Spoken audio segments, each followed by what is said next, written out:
Good to see you, everyone. My name is Robbie Howell, and today is a very special day.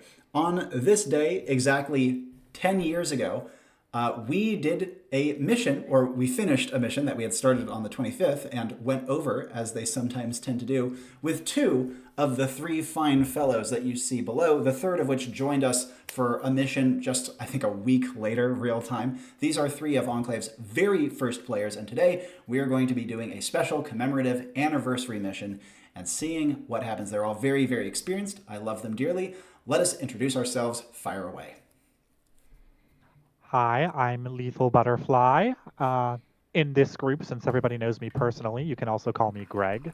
And today I will be playing Ariadne, a wanderer who I have skinned as a witch. Um, as Robbie mentioned, I got into Enclave in sort of late September, about 10 years ago, when we were all in college together at the invitation of Jamie and other me over there. And I am so glad they did invite me because it has been great. It's been a hell of a ride, hasn't it? Speaking of which, fire away. Which one? Me? Yes, you. Hello. Sorry, I am brain dead a little bit right now. That's okay though. My character's name is Tiberius Sinclair, but I am Master Sword Objection. You may call me Jamie. I was on the very first mission of the Legacy Enclave, and boy, howdy, has it been a ride. It's I feel like an old man. Oh my god, 10 years! I cannot believe it. I have made so many characters for this game. At least I think 20 by this point, retired, dead, and active for the Legacy game, and now this guy, Tiberius. Um, I'd have to actually go back. I should have counted. That was stupid of me. Anyway, I am playing Tiberius Sinclair, also a wanderer that I have not skinned as a witch. Um, Excellent. We'll hear more I about him decided, shortly. yeah, And lastly, pardon the plane in the background. Fire away. Apt because welcome to the experience. I'm also Greg.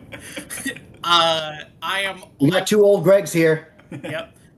I'm old Greg. Regardless, as I shred your souls with that Mighty Boosh reference, um, I was also on the first mission. I have played the game for 10 years. There is a body count worth of dead characters at my feet. Many missions gone by. I first came into the game after playing one of Robbie's earlier games, and he suggested, "Hey, try this," and I was like, "Sure, why not?" Well, clearly it worked because I'm still here. This is my first time playing a non-legacy character. This is my. This is. I'm going to be playing a gunslinger named Bertram, which is as close to what I do as I could fit into a gunslinger. This is going to tell you way more about my psyche than I probably should have admitted, so strap yourselves in, it's gonna be a ride. There's a bit of a Perfect. style. Perfect introductions. All right, my friends. Let us briefly go over your characters. You've already created all of them in advance. So all I'm going to ask is that one by one, we're going to go down the line in the same order. And first, you've already given name and class. So I'm going to ask you to give us their three personality traits and your stat specializations to start with. Fire away, Ariadne. Well, I actually have to pull up my little notes now. Okay, so her traits are carefree, indulgent, and ambitious. Um, my stats, uh, you know, total, accounting for everything, class traits, selections, whatnot. I have a single plus in vitality, three pluses in arcane, and two pluses in luck. Yes, the arcane As wanderer is real. It is so mhm, cool. The other Greg Yep. experience. Yeah. Yes. I feel like other Greg. I feel like the Greg that isn't me is leaning more heavily into his Greg experience than I am because this character actually bucks the trend of my characters in a way that I'm wondering if anybody could guess. Excellent. We'll get to Anyway. that momentarily. I am living my truth. As far as I have played them on one mission, so they haven't had a chance to actually deviate in terms of build yet. So the only other optional thing would be the fact that I chose the Nostrum from the elective equipment. Excellent. We'll get to appearance and backstory in a moment. Tiberius, give us an assessment of your personality, stats, and elective equipment choice. About to be a bit extra here. Oh, you're Tiberius Sinclair. Nice to meet y'all. Robbie, guess the voice. I know it. oh my god. Tiberius is carefree, indulgent, and confident. As for stat specialties, I went with a bit of a more spread out build than our good friend Ariadne over here. I have a single plus to vitality, a double plus to luck, as per the class, and I have a single plus to intelligence, skill, and vigor. Brilliant. And your elective gear choice? The elective gear choice I went with is the map. Gotta have a map, as always. Perfect. Information is power. Very different wanderers. And lastly, Bertram. Thank you, Tiberius. Why have a map when you can have a coach gun? So Bertram Well, he is can't have a coach gun. He's a wanderer. Bitch, please get yourself a gun. So Bertram is a gunslinger. Stat-wise, naturally, it's double plus to skill, single plus to sensory. I have a plus to will and double plus to arcane. Of course you do. So I'm going with a magic-y gunslinger. Which for these other two might be thinking, that's weird, arcane isn't what I ever use. And the answer This to might be that your is first high arcane character. technically not, but it's close. Yeah. Volnak surely must have had some investment. Nope. Not really. Not really. Oh, he was he just didn't. there to lop off some heads of some mofos. And cast And conviction endlessly. Yeah. Yeah, he really wasn't playing around with arcane Yeah. at all. So we know your stat spread. We know your coach gun. I'm going to ask you to elaborate on that in a moment. Just so I know, what's your third trait besides your two default gunslinger traits? Let me look that up. Alert, confident, and self-controlled. Excellent. The will. Yeah, that's where the will comes from, and it's the will to pull the trigger on a shotgun in a man's face. Detour? Is his Nice to have you here. His last name Willis? Oh, God. Please No, we are not doing that again. This is a good time as any to say that for anyone in the audience. Feel free to commentate as much as you wish. And for you three on mission, feel free to interact with chat in text form whenever you want. And occasionally, if you're interested, in voice. But try to keep it That's chat what whenever the chat possible. is, okay. Oh, yeah. Now, to round off, we're going to go over appearance and backstory for your three characters. Again, you already have all these figured out. And so, start with Ariadne, as with before. All right. Ariadne is an elderly woman. Clearly signs of wrinkles showing on her face. Her hair is red and starting to gray and thin. She wears a long black quilted dress with tattered gossamer and wispy cotton clinging to every seam. She wears a sort of grayish-white shawl, which she knit herself, around her shoulders, which is fastened at the very front, at the center of her chest, with her Enclave badge.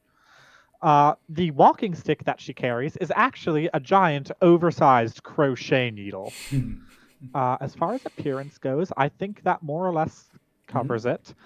In terms of her backstory, Ariadne was actually one of the very early members of the Coven of the Dark Web, which really did instrumental work in pushing the boundaries of what a coven could be by being a fully remote coven.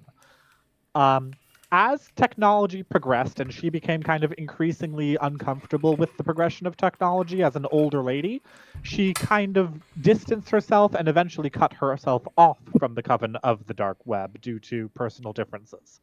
And at that point, she decided to run with a different coven without officially joining them, called the Hexagoons.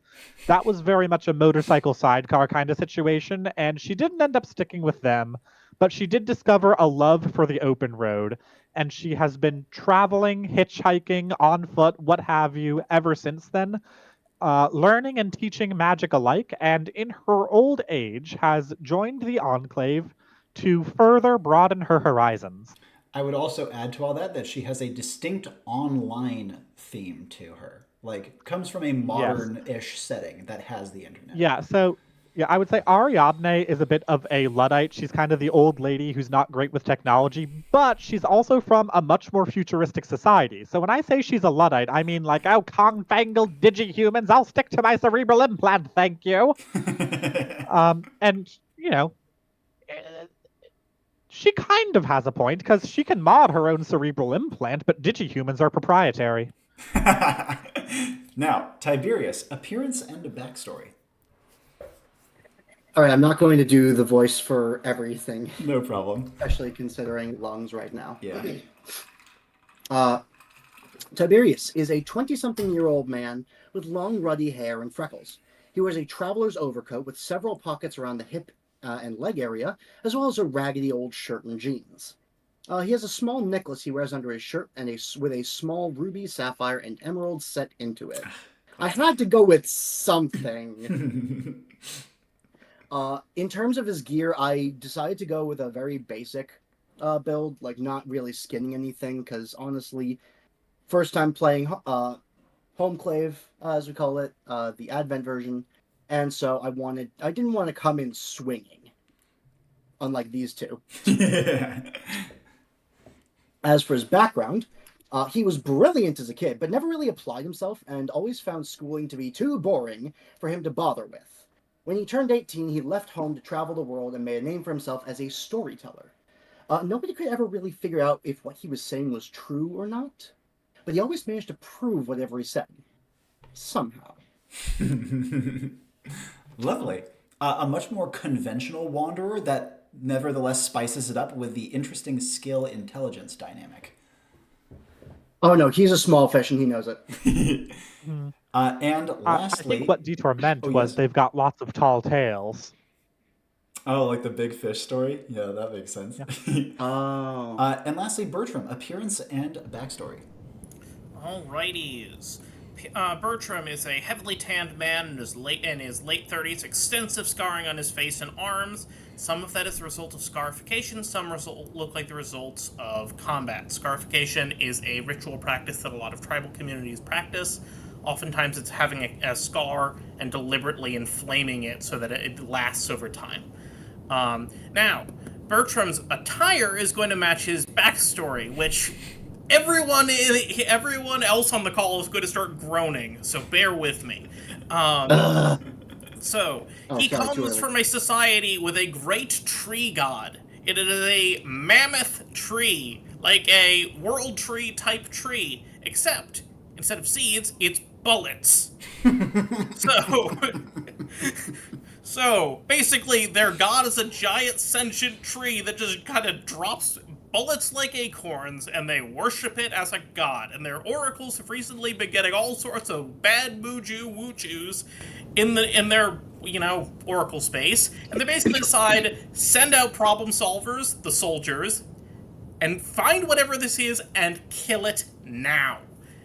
Bertram is one of a number of individuals sent forth to find whatever this problem is and put a bullet in it ASAP. He does not know what this problem is. He does not know where exactly. Holy bullets, you're damn right.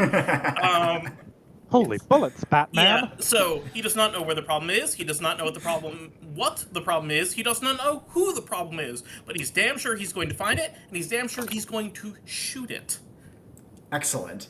And for his appearance, now that we have an idea of his backstory, give us a little more on that? Like his attire? So, it's made out of kind of processed tree bark. If you're familiar with Warhammer, and some of you may cringe, of course. Purity seals. So basically think purity seals made out of bark, covered in scripture, kind of lightly stuck all over his duster. His guns are covered in engraved scripture. one thing I didn't write down, but I had in mind, was that each cylinder on the revolver, because a revolver traditionally has 6 cylinders, other than the funky ones which don't, is treated kind of like a rosary with extra devotional symboling, so that you can thumb through the cylinder one clack at a time. That's actually So kind you of have beautiful. I really love the like trails added to the duster. That's a really beautiful note. Like, I'd say if you didn't put it down as a skin, like add it to skins on especially the revolver, because that's a pretty relevant one. Yeah, I'm gonna put down the rosary one, but everything else is already there. Excellent. Thank you very much. Nicely done. Now, my friends, we have our characters established. Didn't have to create them because you already had them. We're going to do focus words. You know what these are. You're each going to give me one of them. And I'm sure you'll have something interesting in mind, but don't feel like you have to do anything too spectacular, all right? We can go whatever direction you would like, as long as it's not too much of an in-joke, if you don't mind. All right. In the same order, what is going to be your focus word, Greg? I'm hoping this will not be shot down as too much in-joke, but I would like to go with Stagecoach Crossing. That's a perfectly fine one. Oh. Would you like to give a tiny bit of context about that focus word? Stagecoach Crossing was the name of my very first mission all those years ago. Yeah. Not the first Enclave mission. I thought about looking that up by digging up Sai's old sheet, but decided against it. I can tell you the name of the first one, but the Stagecoach Crossing was, I believe, the 6th, maybe the 7th ever. And it was also, I would argue, my first good Enclave mission. Though the Suppression of the Swamp Folk was okay. I agree with the first statement. Yeah, I agree with that too. Jamie, what's going to be yours? Oh god, I have like a list here that I have a decent number of them. But I think we're going to, after that one, honestly, I think we're going to go with Land of the Setting Sun. Land of the Setting Sun. Lovely. And lastly, Greg, what's going to be yours? Like the opposite of Japan. Mad gods and madder men. Oh, that's actually awesome. I like that one. That's actually a really That good is one. the full Greg Fane experience right there. Well, it's nice because it takes it in a different direction than he normally goes. Which, for all of you watching, I don't do other directions. I'm in one. Okay, that's not true. I diversify. I'm just glad we didn't get Lollipop and Killatron again. Yeah, pretty much. But Killatron's so fun. It's a classic. I was expecting the Greg Fane experience as a focus word, and I was going to shoot it down. So this one works even better. I wasn't going to give you that. All right, guys. I have dignity. Excellent focus Do words. you? I am going to, at this point, go off and generate. You know me. Going to take like 5 minutes. In the meantime, pre-mission. You know what to do. Discuss your characters, discuss strategy, discuss potential interactions, and try to keep things going as best you can. If you want to deviate into side stories and stuff like that, that's totally fine, as long as there is like an underline of traditional pre-mission behind it. But you guys know each other super well, so don't feel like you have to do a ridiculous amount. Be right back. Wave me down if you need me. Okay, so obviously there's going to be a good degree of overlap between me and Tiberius. Yes. But that being said, I think the setup that we've got here is Tiberius as our kind of socialite manipulator, Bertram as our combatant damage dealer, and then Ariadne as our mage. I don't do magic. No, that's not true. I do magic, but mostly magic bullets. Yeah. And I can do utility I spells. I mean, obviously Tiberius can also do utility spells, but I've got the triple plus arcane. Right. Yeah. You having the triple plus arcane means you can do a lot more flexibility with manifestation than I can. Yes. Whereas I'm a much plus, more all with the around. nostrum, I can also do healing. Too. I also have the map, which is another separating aspect. Yep. Where the heck did my? Ooh. There it is. I'm gonna be. I just thought of something really weird I might be able to do with the nostrum if I end up using it on Bertram. Okay. With the backstory you have in mind, would it be at all feasible for there to be like bottles of sap from the holy tree floating around in the world? Yes, and probably in a pocket of mine. Possibly in a pocket of mine as Also, well. it's probably used to attach the purity seals. Like, it's on his person. Some of the bullets will have directly come from the tree. Some, no, because you can't spend holy bullets on everybody. They're valuable Oh, commodities. you already done? Nearly. I have like 2 or 3 notes to take for myself. This one came fast. Yep. So, Did keep it in now. mind that I have a coach gun and a revolver. Both are close-range weapons. Shotguns have longer range than you'd think, because it's not video game 3 feet away. It's basically a slightly longer spear, but they're not long range, and revolvers are not super precise. Probably, given my stats, I can probably ping someone at like 50 yards pretty consistently. But as Oh, soon as we I start could be going, your spotter. you could. Basically, What? these guns are There's a basis for this. Trust me. okay. Well, long story short, I'm not using precision long-range firearms. And I have some stupid ideas about how to abuse my firearms in terms of using them for stupid ways they shouldn't be used. But I may have to call you in to make objects magical, which means that I can do even dumber things with my guns. Yeah, the way I use Ariadne's by the wayside is a little more hedge witchery. If we want to do like actual imbuing with enchantments, we should maybe go to Tiberius. Then again, it's flexible. Is the audio that's cutting out mine or? All of it. I think it's on my end. I don't think it's on your guys' end. Yeah. I No, can hear you okay. fine. I find it if interesting helps. I find it interesting that Bertram would be willing to like abuse his guns and potentially endanger damaging them.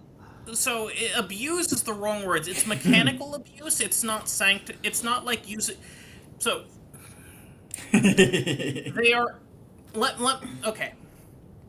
They are instruments of right. The gun isn't the important thing. The important thing is the bullets. The bullets are this comes directly from God. The guns are the instruments of wrath. The instruments are important, useful tools, but they are not themselves truly sacred. It's a vessel for sanctity. And Detour, finding ways. Enclave, in my experience, is all about finding ways that you have a mechanical basis and you spin it towards the narrative ends. So you have pretty you much. have a certain set of mechanics. It's like, okay, great, I have these abilities, but if you follow the abilities mechanically to the letter, you're going to end up with a pretty stale set of things. So you end up you start with that, and then you very slowly push out, and you learn to manipulate that mechanical core until you can begin to get more out of it. So the mechanical core is your starting point. Excellent summary. I have a mission statement for you guys. You know the deal. Alrighty. I had one more potential interaction point I wanted to go over, which is that's totally fine. you and I should maybe try by the waysiding 2 different objects and then using them together for the same thing. Like, for instance, I find a clock and by the wayside it, you find a hammer and by the wayside it, and then if we smash the clock with the hammer, we can do something even more powerful, like stop time. Yeah, I don't think we're gonna get there, but I absolutely did. Well, no, think but of like, that. you get the idea. Like, we each by the wayside a component to get a bigger result. Yeah.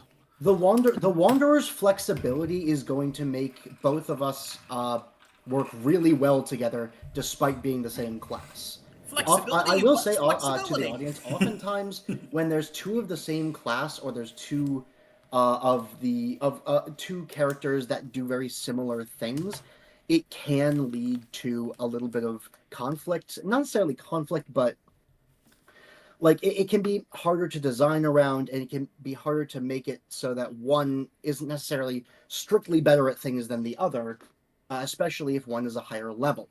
That being said, when the characters are when the classes are so good at diversifying themselves and doing many things, it makes it a lot easier. Wonderfully put. I have your mission statement. You are being sent to the Tliat coast, a beautiful and relatively remote land that is not heavily developed. Think of it like the Pacific Northwest. Very rainy, lots of evergreens, lots of very disproportionately large trees, and lots of islands and reef coasts with relatively cold water. It's a land that has not seen technology for the most part, up until just now, or very recently, that is. A shipwreck has happened off of the coast, off of Pliat, very, very close to the coast of Pliat, in fact. A ship of substantially higher technology than anything the locals of Pliat have seen before. This particular ship hails from a rather distant land. It's not modern, but it could be considered Victorian in its design and aesthetics, though with some extra magical zhuzh, very clear just from a perfunctory scan by the Enclave. The locals of the Tliat, there's actually a number of local ethnic groups, but you only have to worry about one, those being the Nochalok. The Nochalok are a notorious people, very expansionistic, very aggressive, that are known for their wide variety of primal magics. They're also known for, though they have very low technology, they have quite powerful magic and use this to make the best use of their resources while still being very formidable combatants. Normally, the Nochalok would have quite a lot to say about this particular ship, but this time there has been substantial infighting among the local Nochalok warbands, noted by some of the other local peoples of the area who they have conquered and are effectively like ruling over as vassals. These Nochalok have become obsessed with the ship, and it has not even been there for a day. They are now resolving to go out there to the ship and investigate it, which they had been hesitant to do for a little while because it's something so different for the region. And a local wise man, not Nochalok himself, has foreseen that if the Nochalok were to do this and come into possession of something, he's not sure what, something aboard the ship, it would be doom for pretty much everyone in the region. He does not know how, he does not know why, but he knows it will be very, very bad. It is not known whether there are any survivors aboard the ship or, of course, what exactly this vision has prophesied that the Nochalok are trying to get their hands on, or even if they know what they are trying to get their hands on. Of note, this is actually quite relevant, you are not going to be ported onto the ship or onto the coastal settlement where the Nochalok will be launching out from. You are instead going to be ported onto a nearby beach that's kind of between the two positions, and you will have access to canoes crewed by local peoples if to take you to any location you wish to within the area. Questions? Who is hiring us? You are being hired by this particular seer who has prophesied this disaster. He is of an ethnic group. Do you want me to give you the name of it, or does it not matter to you? Sure. Nerit. He is of the Nerit people. Can we write these in the chat? I cannot because I'm recording. So if someone else wants to, you're welcome to. It's fine if you do it phonetically.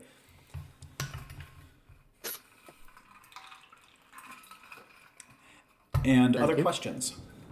So you No, you can go first. So Nochalok are heavily into magic, and at least one of the warbands is heading this way. How big is a warband, or at least this one? Warbands are typically pretty big, but there's infighting amongst them right now, so you probably will not have to deal with more than maybe half a dozen at a time. That is still pretty substantial of a threat, considering that these are very seasoned warriors with a lot of magic at their side. You're obviously going to be looking for a more permanent problem, because even if the first splinter faction is defeated, more will almost certainly be drawn. Other questions? Does the seer does the seer have a description of what he actually saw, and B, like the vision he saw, and B, does he want the item in question to not be unearthed at all, or should we take it?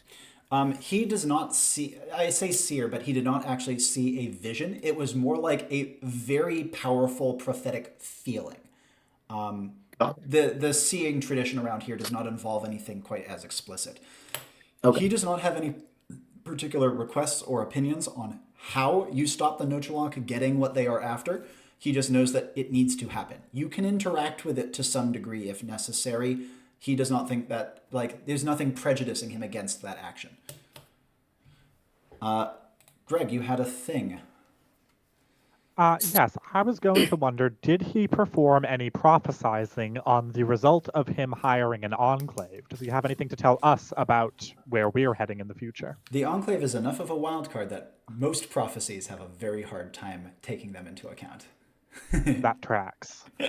Except, Could you anything we know about Nochalok magic other than it's formidable?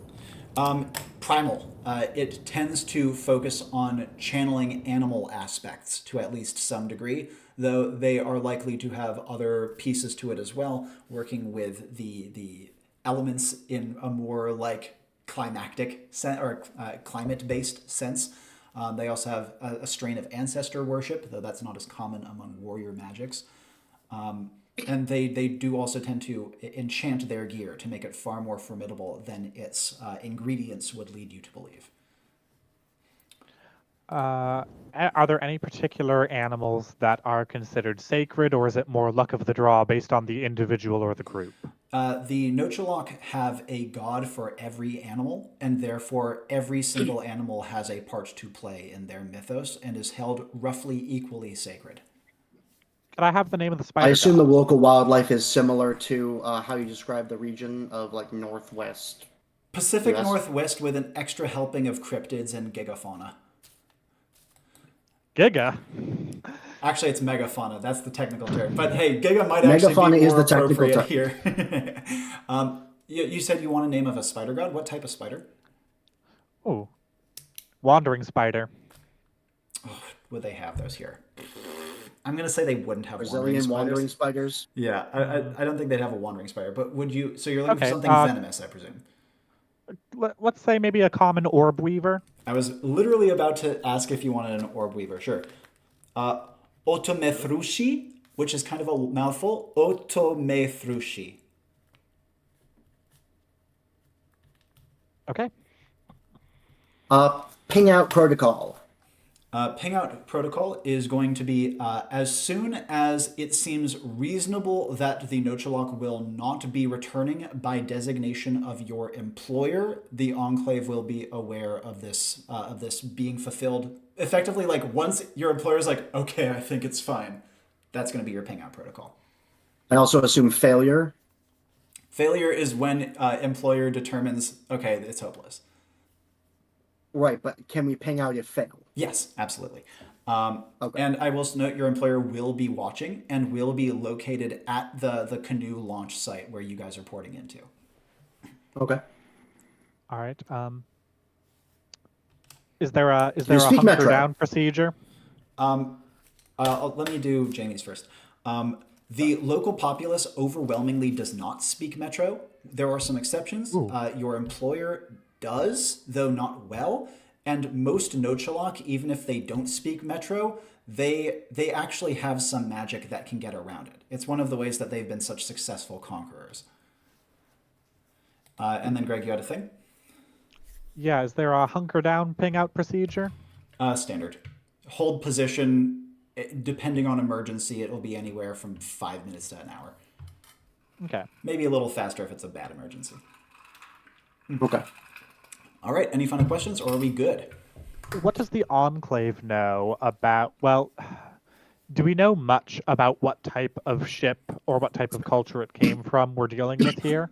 What might this sort of ship have been transporting? You know Victorian technology level. You know that while it's huge for the region, which only knows canoes, it is actually quite small by like tall ship standards. Like by Victorian standards, this thing's not very big. It's a steamship, but it also had a sail for supplementary use. It seems completely unarmed from an outside perspective. So, Okay. like a scouting, research, fishing vessel, something like that. How far away from shore is it, first of all? It's like 1/8 of a mile. Like long enough that it would be kind of a bitch to swim to it, but it's a relatively easy canoe. Okay. Has there been any motion detected on or in the ship since it arrived? None. But it is. It has wrecked in such a way that it has tilted kind of away from the shore, making it so that it has a heavily sheltered side that you would not see motion from the shore. Okay. And third, um, you said the ship had some ekings of magic, yes? At the very least, it does not. It does not seem like a normal steamship. Okay. The reason I ask is because the thought I had was whether or not the tribe was infighting because of magical influence from the ship. Possible, not conclusive. Okay. In that case, I say we move on to assembly.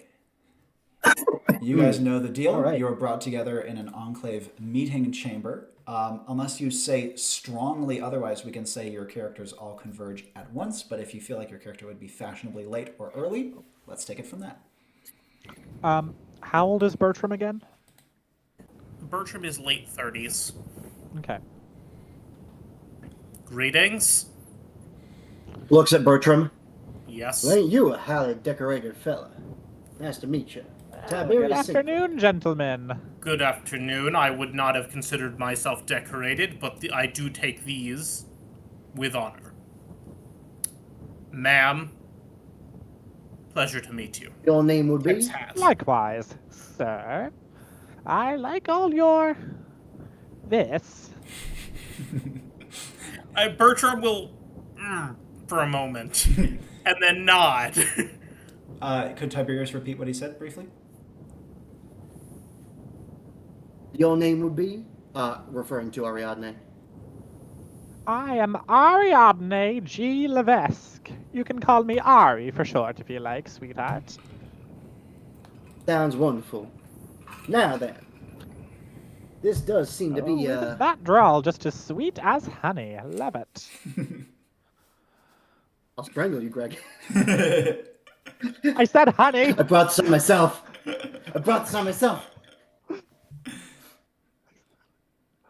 Yes, people have told me I'm a bit saccharine, but that being said, irrelevant. Now then. I suppose we should probably head straight there. Yes. Try to scope out the boat and see what we can find. Get ourselves set up. Ensure that none of the locals make it on board. Capture one, perhaps. Interrogate. That would be your strong suit. I can make sure I'm that not exactly much of an interrogator. you are I'm much better more at of a sweet talker. speaking than I. I am better at taking lives than you. I would agree with that one. Now, we need to make sure that these hooligans, the word you probably would have heard the word heathen slowly creeping out of his mouth and just get shoved back in, need to be dealt with. If you have a way to dissuade them without me firing a shot, so be it. Otherwise, they will die. They sound pretty intent on getting there. I don't know if I'm going to be able to, but we'll see. Then round one should be killing as many as we can and getting one alive.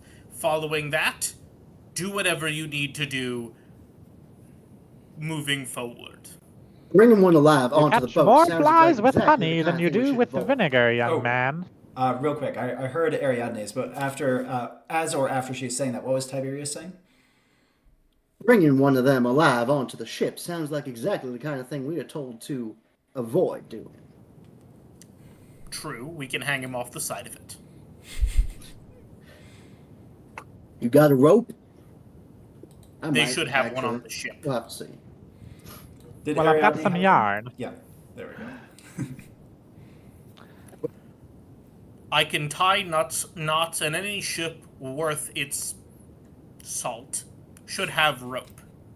If not, its sailors are fools. Or suicidal, or both. Well, they might have used all of it. That is possible, and in that case, we improvise. We'll have to see. Honestly, I'm not sure how much planning we're going to... I'm not sure how much planning we're going to be able to do sitting here without actually, going there. And that seems like a Well. good prompt as any to move to assembly. Ariadne, you had a last thing? Yes, well, We're in as assembly. far as planning Yeah. goes, here's what I'm thinking. I thought perhaps I might be able to help this seer maybe sharpen his premonition into something more like a vision, maybe get more details out of it.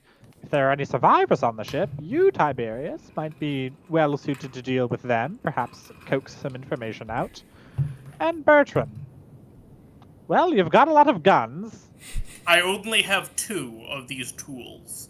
A lot I more will than Well, us. use that's them 2 to more their than I full- have. That's 2 more than Tiberius and I have combined. They will preach. I promise you that. They will preach. That's one way to put it. All right. Shall we? Indeed. Might as well. You are brought through Enclave HQ, vast, labyrinthine, palatial, and gray, until you are brought to the teleportation chamber, dimly lit, rounded corners, gently pulsing with eerie light from the sequence of panels gleaming on the floor. 3 of them, 1 for each of you. A disembodied voice. Agents, please take your places atop the telepads. I think this is the first time we've Is this actually gotten a your first- description of the telepads. I've been Is trying this to your incorporate first it more. time each? Oh, responses to what Ariadne said about it being your first time? What did she say? I'm sorry. She asked if it was your first Enclave mission. Bertram is going to How do you nod. think I got here? So Bertram will nod, but he's actually going to have his. He's going to be slowly rotating the cylinder on his gun, 1 click every 2 seconds, precisely. Although, if you're asking me if I've ever been on a mission, no. This is my first. Well, I've been on one mission with this organization before, and let me tell you, they really don't skimp on these things, and I'm going to poke my own telepad with the end of my walking stick. It's real top-end stuff. Can be a bit of a rush if you're not used to it. Yeah, I know. Well, I'm not used to it, but I've been in trances worse than this. Anyway, it only lasts a moment. I'm going to step deep on. end it is. The sensation of teleportation rushes through your body. Every piece of you gently tingling away to nothingness until it hits your eyes and the world explodes into a shifting kaleidoscope, only to be replaced with the smells of fresh, crisp, cool sea air, the lapping waves battering the shoreline, and the gentle creaking of giant trees rising behind you. You are in a nestled cove surrounded by high protective stone that leads away to beautiful sea stacks covered in old coral and crawling starfish. You can see the ship from here. It's not far away. Bertram, if you were lucky, you might be able to get a revolver bullet all the way to it if you accounted for bullet sinkage over distance. The ship itself, at least the underside of it that you can see, and kind of the keel of the ship, is painted a vivid orange in color. Though it is obviously a steamship, it even has a large, heavy steam wheel on that's kind of embedded in the center rather than being off to the side.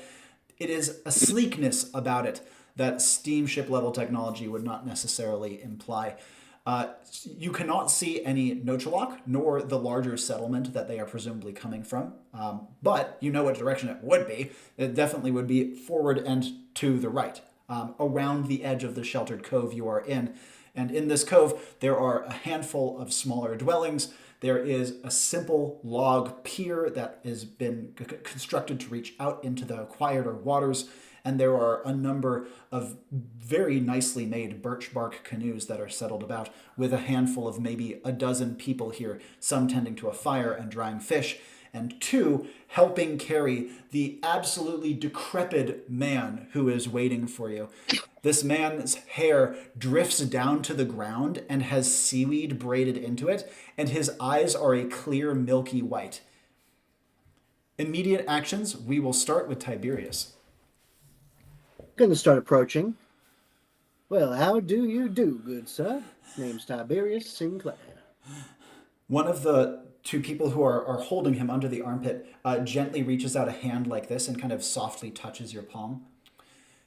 And the carried individual says, Hello, hello. Anum, you may call me. Old Anum. I have seen it, felt it, cannot know the word for it. They go there to all of our end, they go. So we heard. Immediate actions from Bertram upon entering. Bertram will move closer, will offer a hand. No words, just a hand. The same person who touched Tiberius does likewise to you.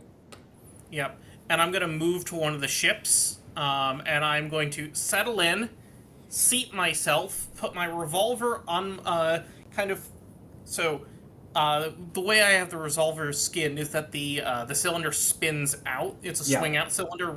So swing the cylinder out, kind of put the gun in front of me, and then spin it 4 clicks precisely to the left, 5 clicks precisely to the right, and then start humming very gently under my breath. Oh, you're just a ray of sunshine, ain't you? As Bertram moves over to one of the large canoes, one of the other individuals chatters a question over to old Anum, who listens to them and then says, You wish to disembark at once, is it? Ariadne, immediate actions from you, both leading up to and in response to this statement. You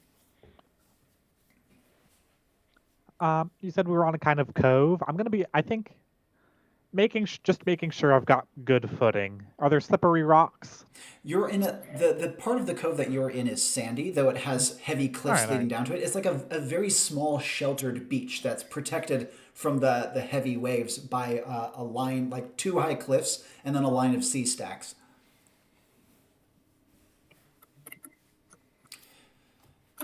Yeah, I think I'd like to just approach somewhat after Tiberius does and maybe start speaking with the seer. Absolutely. In that case, as old Anun says the line about you wishing to depart immediately, any responses from Tiberius, and then after that, Ariadne?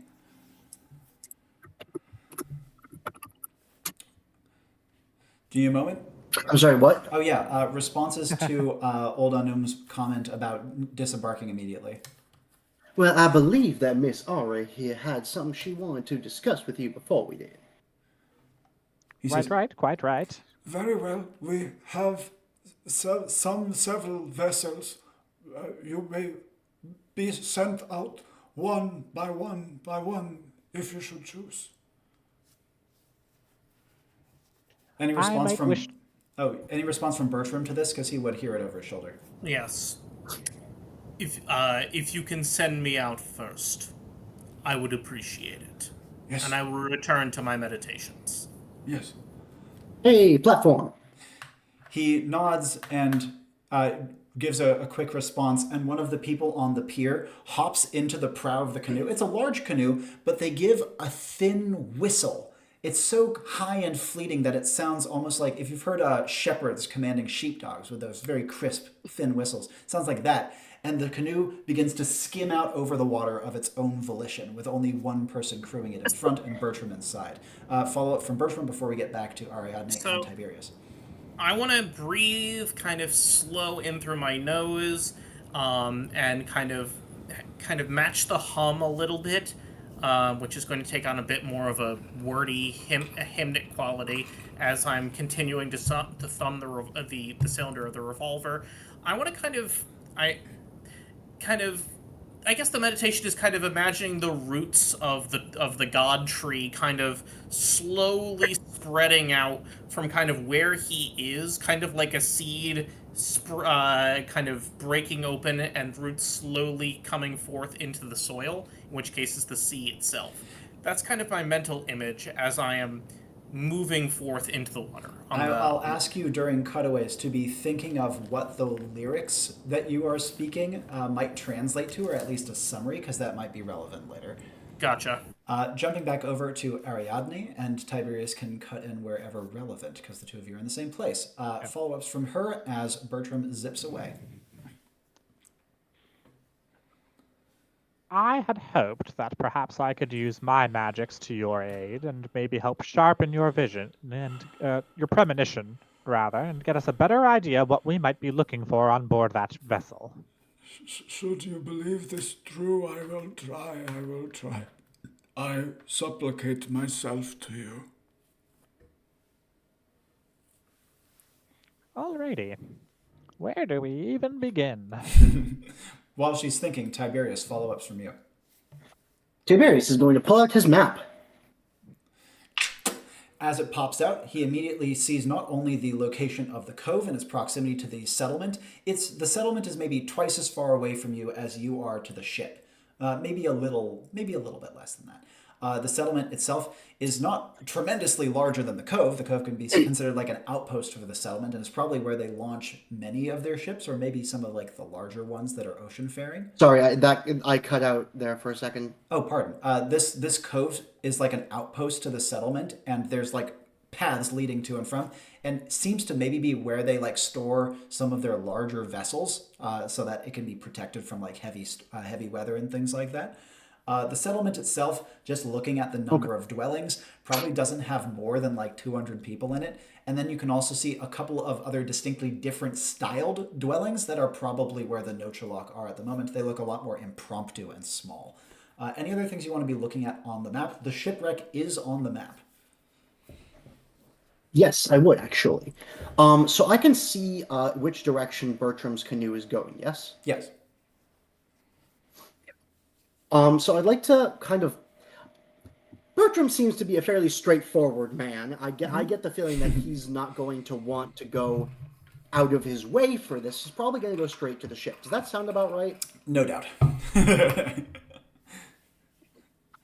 Yeah.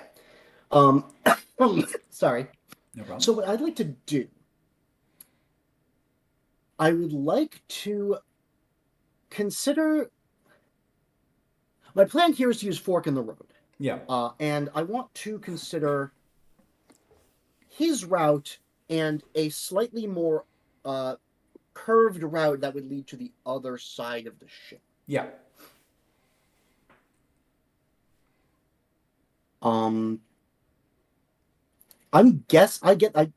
So fork in the road. I get to guess what's going to happen. Yes? Exactly. Yeah. All right. So I would like to. I'm guessing that. Are there rocks on either side? Yes. Are there like rocky outcroppings? Which side? Mostly on the side where the ship's base is. It clearly was wrecked on the rocks, at least partially. And then there's the rocks that it wrecked on seem to be a continuation of the sea stacks that start at the cove that you are in. Okay. So I'm guessing that there is going to be a little bit of wreckage on those rocks that might hold a clue to what we're looking for. Ooh, interesting. Okay. In that case... Or is it actually... Yeah. Like that. A clue to where the crew... What happened to the crew. Even better. Okay, I like that one even more. Yeah. First of all, Tiberius's vision is briefly overwhelmed. He feels as though he is skimming over the water like a bird, but it's obviously much more of a blur than if he was doing so literally. And as he comes to the far side of the ship, many of the details are vague and fuzzy. Pause. Sorry. Yep. I heard the bird part and then it cut out. Oh, pardon me. I'm having a lot of trouble. I don't know why. No, that's totally fine. As he comes around to the front of the ship, the details are again very fuzzy and dreamlike. But one thing he very clearly sees is a sequence of 7 or 8 red and orange and white striped life preservers floating in the water, still tethered to the edge of the ship. These are crystal clear, though the rest of the vision is a blur, and your vision snaps back to you. It's not as disorienting as some use of Fork in the Road might be, but disorienting a little bit nonetheless. While Tiberius is doing so, Ariadne, follow-ups in your conversation with old Anum. Right. Well, your prophecy has only come to you in the form of feelings so far. We need a way to convert that into actual vision, something visual. I need... I'm going to search around my satchel. I'm going fresh out of LSD, but, a good substitute would be I do think that the ocular iris flowers grow in this area. So if we could go find some irises, I could combine that with maybe I would need mandrake. I would need what else would I need? Well, so starting with the irises, I Yeah. think that at the very least you can see that the surrounding is a riot of plant life and color. It's a very beautiful area, even if it is like kind of gently shaded in pine green. And so let's begin with how you would communicate what a given plant looks like, since you're going through two layers of translation, Hmm. or rather one, but through someone who's not a fluent speaker. Okay.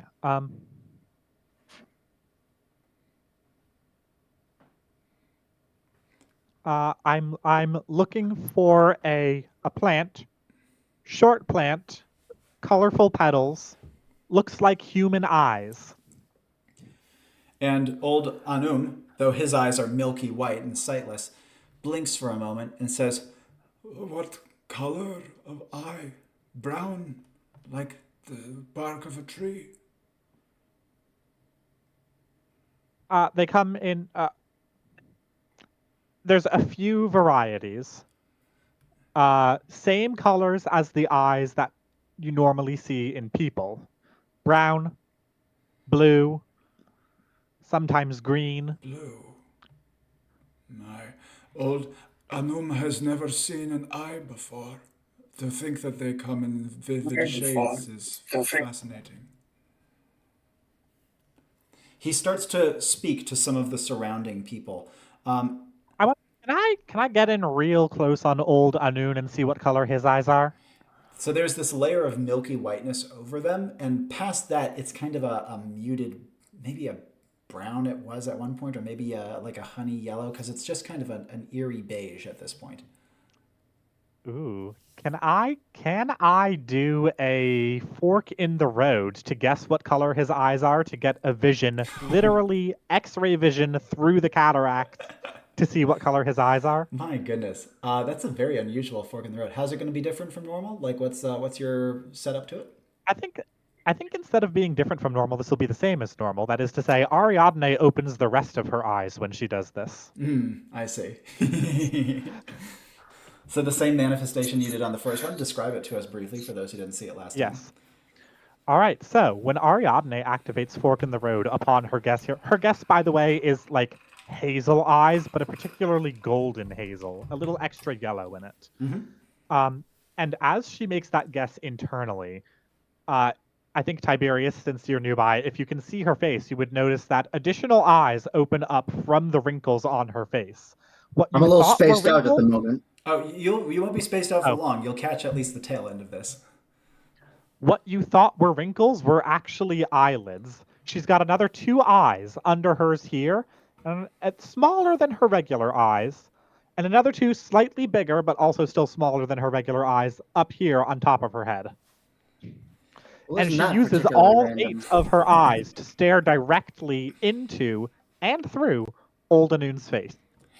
And as she does so, unlike a typical fork in the road, you're not traveling a great distance, but you do find yourself kind of diving into the old man's milky cataracts as though it were a pool, frankly, like a pool of milk that you are bathing in. And as you swim around in this eerie vision, swimming down to the base of it where there is still color intact, your guess is good, but minus the brown. A strange, vivid, almost cat's eye marble like blend of green and gold. Green and gold. Okay, I'm going to try to convey that that is the color of iris we want as best I can. As you are saying this, Tiberius, you've snapped back from your fork vision. You can see Ariadne's extra eyes open eerily on her face as she says in like low, even tones, conveying the exact color that she is going for, seemingly in a plant, but she's looking so deeply into the old man's eyes that there may be more to it than that. I'm also going to ask for some milk. I am going to check my satchel for the milk. I get the feeling that I probably have I'm a-okay with this. This seems perfectly reasonable, especially if it's like, I don't know, like a cream or something that you got from a coffee shop. That Yeah. seems appropriate. Yeah. Is Here's a it? creamer from a coffee shop. I'm not a librarian, but here's a fun fact. In American Sign Language, there's a sign for milk that I won't do because I don't know it. There's a sign for milk. And then when you want to say pasteurized milk, you do the same sign, but you move it across your face like this because it's past your eyes. Pasteurized. I milk. knew that. I actually knew that. Anyway, is the milk pasteurized? Yeah. That's symbolically helpful, perhaps. As Tiberius says that it says the as a cream. Follow-ups from Ariadne. As mentioned, the fork in the road is a bit unconventional. As such, it's not like zonking you out as much as it normally would. So you are with it enough to hear him. I think once I get the color, I would just like to end it. Yep. The wrinkles What close. exactly did you say you needed again? Whew. I need green, yellow, golden irises, ocular irises. I need a little bit of milk, and I need a pinch of mandrake. I've got the mandrake, the and I've milk. got a mortar and pestle in here. Tiberius extends to you the little Milk. coffee shop thing. Brilliant. I ain't exactly got the eyes for that. And I'm not sure anyone else here does either. And I'm fresh out of Mandrake. Don't worry, I've got that one covered. All right. You can see that a few of the people in the cove have scattered out into the woods, maybe like 3 or 4 of them, but they don't look confident as they leave. Are you looking for literal eyes, or are you looking for some kind of plant that looks like an eye? I am looking for a flower that looks like human eyes. I see. Well, I suppose I can go take a look and see if I can find something. Righto. Let's see. Before we go further with that, I want to jump back over to Bertram. Yeah, sure. So I posted what he's humming because I had to get into my liturgy brain. Yeah. So I put it in the chat, but it's, "O Lord, under whose boughs we shelter and under whose roots we are guided, grant us your shelter. O Lord, whose gifts grant ultimate equality, lay low the mighty, lay low the heretic, and bring forth your glory like the dawn." Lovely. Very, very Greg Thane, and very appropriate for Bertram as well. Yeah. You are already over halfway to the ship as these words are starting to come out of the humming. As you get closer, you can see that it's a fairly well-designed and robust ship. You can see things like adjoined ladders leading off the side, many of which are now exposed. You can see portholes, and you can see jettison points, and all manner of things that you'd expect to see on a semi-modern ship. And rope. It's visible even from here. There's plenty of that. Additionally, as you are coming out around the cliffs that shelter the cove that you started in, you can put eyes on the settlement. Reasonably robust. It doesn't have the pier that the cove did, and its coast is being battered by waves. But more than that, you can see that in the water there are figures swimming fast. Okay. Does it look like I will get to the ship before they do? A brief calculation over a couple of seconds reveals absolutely, probably with a lot of time to spare. And by a lot of time, I mean like a minute, you know. Good. So what I'm going to do is I'm going to gently lay the revolver on my lap. On my left hand, I'm going to continue humming, and I'm going to continue moving, kind of, again, treating the cylinder of the revolver like a rosary. I'm going to dip into my bandolier. Mm-hmm. Did I bring deer slugs? Let me consider that. I think I may have only just brought buckshot, but I think I'd be okay with a deer slug because it wouldn't add much beyond theming, though theming is of course important. yes. So I'm going to take out a single deer slug. Yeah. So I am going to put that on my lap. Mm-hmm. I'm going to snap shut. Well, make sure ceremoniously load each round in the cylinder, slap it shut, holster that. Take out the shotgun, which I'm going to be referring to as Preacher. Take out Preacher, break it open. Take out take out both normal shells. Only slot in the buckshot. Lock it closed. Sheath that. Deer slug, yes, as opposed to buckshot. Excellent. Deer slug, yes. Cool. Relevant So here. only one deer slug. Yep. At this point, you're getting quite close to the ship. The person who is piloting it with their quick whistles looks over their shoulder and says, "Kamiko karikabanchigato," and then they point kind of like first to like the exposed underside of the ship, then around to the proper deck that is partially submerged, clearly asking you which side you want to be dropped off at. So there's the partially submerged deck, which would lead me up to the top, and the other side, you said, was the exposed underside of the ship. So imagine a ship just like kind of at like a 45 I would degree want to angle. go onto the deck so I could climb up top and shoot down. Okay, in that case, so you It's going point to be them more around. precarious, but I'll point there. Absolutely. So this is the hitherto completely concealed side of the ship. And as you cut around it, you can see that the deck, again, it's not a huge ship by any means. It's decently sized, but it's not big enough such that it would probably hold more than like a dozen people, absolute max. The deck is somewhat cluttered, but this is actually a good thing for you because it gives you lots of handholds to climb up the steep angle. It's much too slick to do so without using something to grab. And there's like tons of lines from the small mast that are now in the water. There's like life preservers dangling down from the far side that you can also make use of. All sorts of ways Put to on get one. Yeah, absolutely. And as you don a vest and the person in the canoe kind of holds it steady for you, how are you going to make your way up, and where are you going to make your way to? Okay, so I want to make myself to the kind of the lip of where kind of so there's the deck, and then kind of that lip where the kind of the hull of the ship begins. Yeah, so like I the can peer out. banister. Yes. How I'm going to get over that?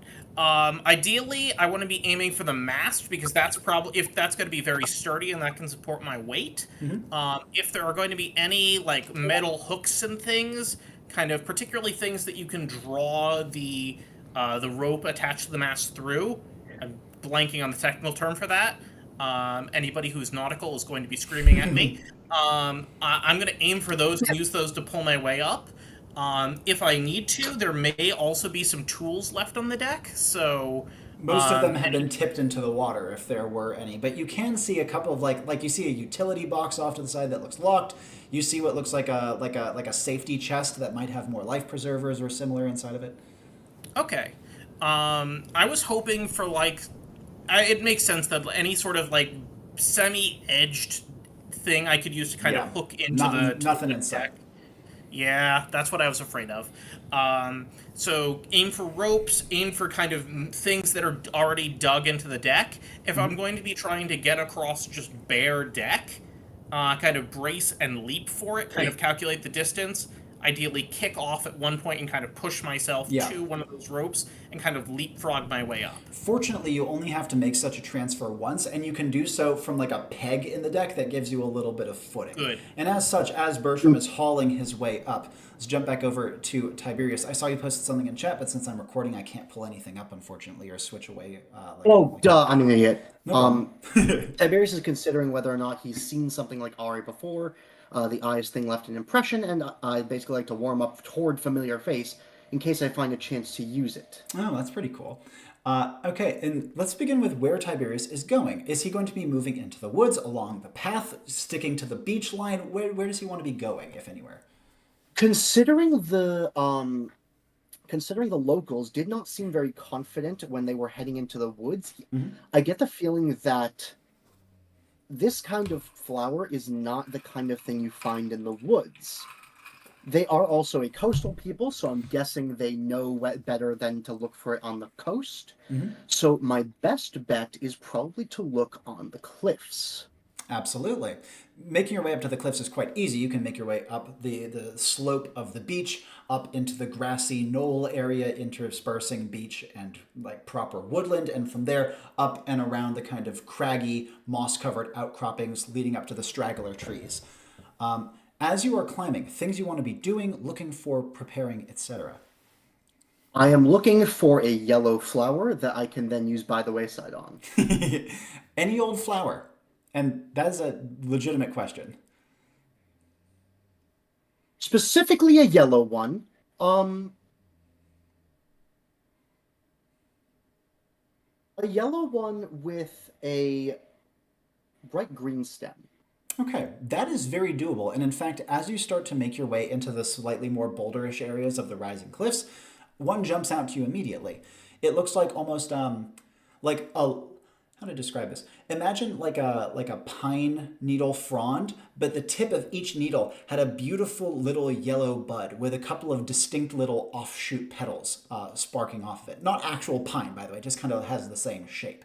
These kind of spring out and around the rocks, kind of littering the area almost. I would like to use by the wayside on this flower. Basically, I'm going to pluck and sniff, and as I do so, I want it to open, Okay. revealing Now, the eye. a quick note. First of all, as you inhale pungent, oh my god, it's so strong smelling. It smells like, Hey, medicine tends to be. yeah, exactly. Let me give you a good analogy here. It smells like rubbing alcohol that you flavored with chicken stock. That's my best analogy here. Nasty. But as you sniff and activate by the wayside and the flower opens up, you can see that its two petals open up like the lids of an eye, revealing a vivid greenish center. Perfect. I am going to head back over. What's your by the wayside power that you're giving to it?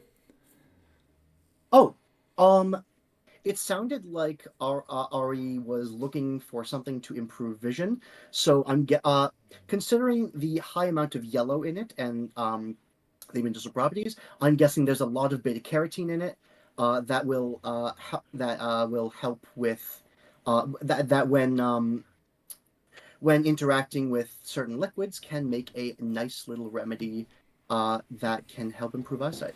Beautiful. I think that that is a lovely property to give to this pretty little flower. As you trot your way back down, having only walked like less than 2 minutes to get this, brief check-in with Ariadne. What would she like to do after Tiberius strolls off up the cliff? Well, I would like to be. I just want to pick somebody who pick one of pick one of the unconfident locals and move off searching for flowers with them. Absolutely. They lead you hesitantly, the language barrier kind of coming at play with them only being able Oh to yeah, beckon. I saw them cast that language spell earlier. Can I do a manifestation? Can I okay, I can't completely reverse Which engineer language that spell are you thing. pointing at? Well, earlier when they did the touch hands thing and then we can communicate. The touch hands no, did that was not. just us touching hands. Nope. Yeah, that was just a greeting. It was the people who were Oh. helping old Anum. They touched hands kind of in his stead because he can't see you, and he's been the only one communicating with you this time. Pardon. Oh, okay. So the Doesn't mean language, it's not a hook that you can't play off of, frankly, but like. yeah. So the language thing here was not the work of spellcraft. Then, all right. Yeah, it seems like thus far only Anum has revealed a proficiency for Metro of any kind. So the one your way that's just kind of like beckoning you, clearly trying but Yes. not very confident as they sift their way through the plant life and undergrowth. Any follow-ups from Ari? I'll just sift with them.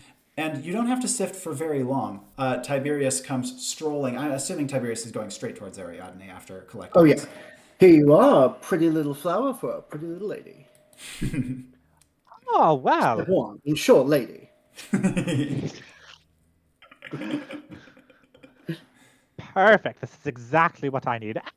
You left the roots intact. You were very forward-thinking fellow, you. All right. Very good. Very good. Now then. The roots. That's where you get all the keratin. Now, one thing I will say before we do anything else, I get the feeling that when we actually get there, we should check down on the rocks where the boat actually crashed. I get the feeling we're going to find some evidence of where the crew went. Might be able to go off of that. You think so? Worth a I have a check. strong suspicion. Well, I love a good hunch. And Ariadne, now that you have your ingredients, what would you like to do? I would like to get All right, so I feel like I don't want to use my satchel 2 times in a row for 2 components of this. So what I kind of want to do is I want to get the mandrake out of my satchel and then kind of mime mortar and pestle for mixing medicine. Do you have And after a moment, you see that there's like a little bit of a pause among the locals as they point, and then one goes, No, don't tomar. And then they hurry off for a moment, going sprinting off through the woods, only Oh, I've got to a good feeling about this. come back like almost as soon as they left, with what looks like a rock that has been dented down into the center with a smaller rock as well. That Will be works. good. And I'd like to, by the wayside, this thing. Absolutely. And what power are you given to this? I would like this to be, in addition to obviously helpful for imbuing and refining the magical properties of herbal medicines, I'd like it to contain an aspect of sterilization. Makes things safe for consumption or like safe to put up your nose or in your eyes. I'm okay with sterilization. All right. And while Ariadne is collecting the mortar and pestle and performing the by the wayside and getting herself prepared, follow-ups from Tiberius. Is he GTFOing or is he doing other stuff here? I'm pretty sure I have done what I need to do here. I am going to, since I have a map, I can actually show them where I want to be brought. So I am going to head over to one of the canoers and say, "Excuse me, I'd like to get from here to here." And I'm going to trace along the map to where I saw those life preservers. The person looks and then they kind of point out and then they kind of trace the line with their finger out across the horizon towards the boat and then look to you. And then they go, "Sa sukurime gods," and then they point down into the canoe and hop into the prow. I get in. I'll see you at the wreck. They whistle and start to skiff out along the water. As Tiberius kicks back, the wind is like crisp, but it's not cold, and the spray isn't that cold either. It's honestly quite a beautiful location. He does, however, glance as he comes out from around the cove, white water out in the main bay that stands between the settlement and the wreck. You can see barely making out a couple of figures swimming in the water at incredible speed, so fast they almost look like dolphins when he first spots them. Well, I know what magic they're using right now. And before we go further with that, Here I was trying to enjoy this. let's jump back to Ariadne and then back to Bertram. Ariadne, what would you like to do with yes. your immortal pestle and your ingredients? Well, this is mainly going to be iris keratin. I'm going to use a little bit of the milk just to make it, wet enough to grind into a nice paste, and just really the barest shaving of the mandrake, because I don't want to actually send this man into insanity here. I'm not looking to make old Tabitha. And as you are grinding the paste down into a mash, you see that it starts to turn, at first kind of a disturbing and then something of a pleasant shade of pale yellow, mixed with a little hint of orange and a little hint of green. The paste eventually starts to form kind of a chewing, like a dry chewing gum-like consistency, and is no bigger, even when flattened in total, than about half of your palm. Okay. Now the goal here is to get him to have his premonition again, but this time with eyes. I would like to...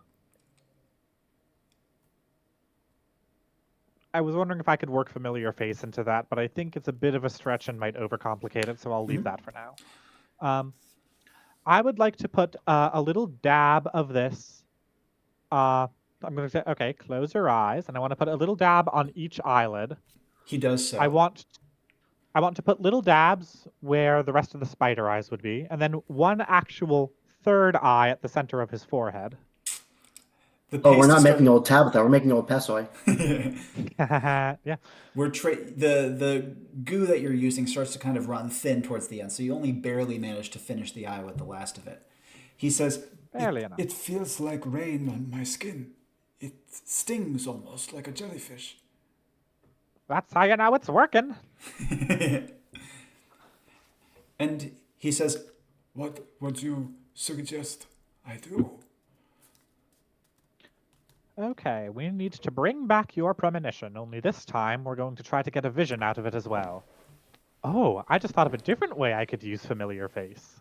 "What do you want to do? Or do you need a moment to consider?" I need a moment to scroll. Perfect. I would like to familiar face Otomathrushi. Oh my god.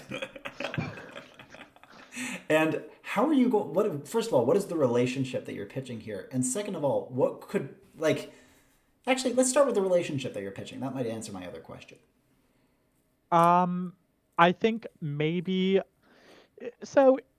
In a coven, things like which gods or goddesses or what forms you worship them in are a bit, woojy. It can vary from one member to member, even within the same coven.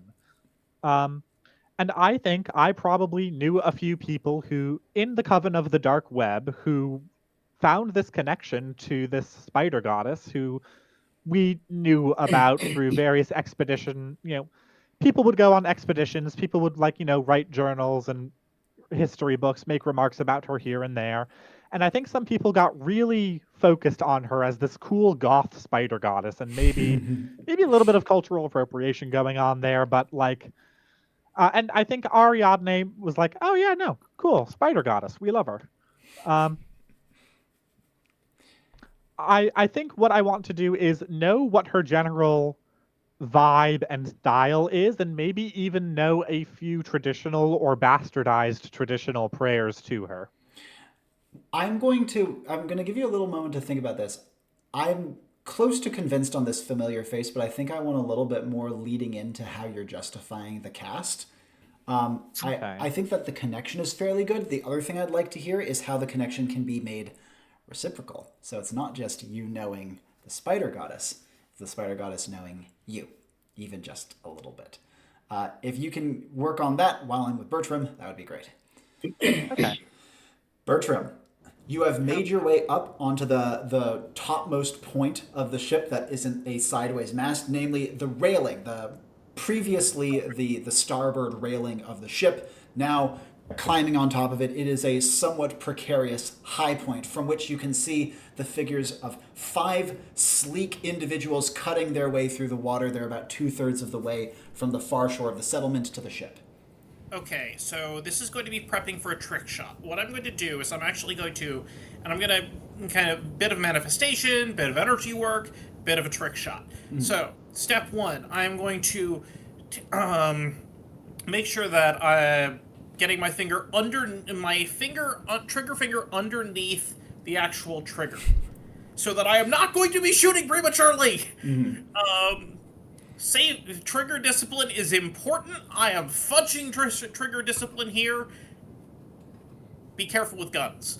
So, finger underneath trigger so it does not go off. I'm going to be spinning the shotgun around my finger. This is a bit of a doozy.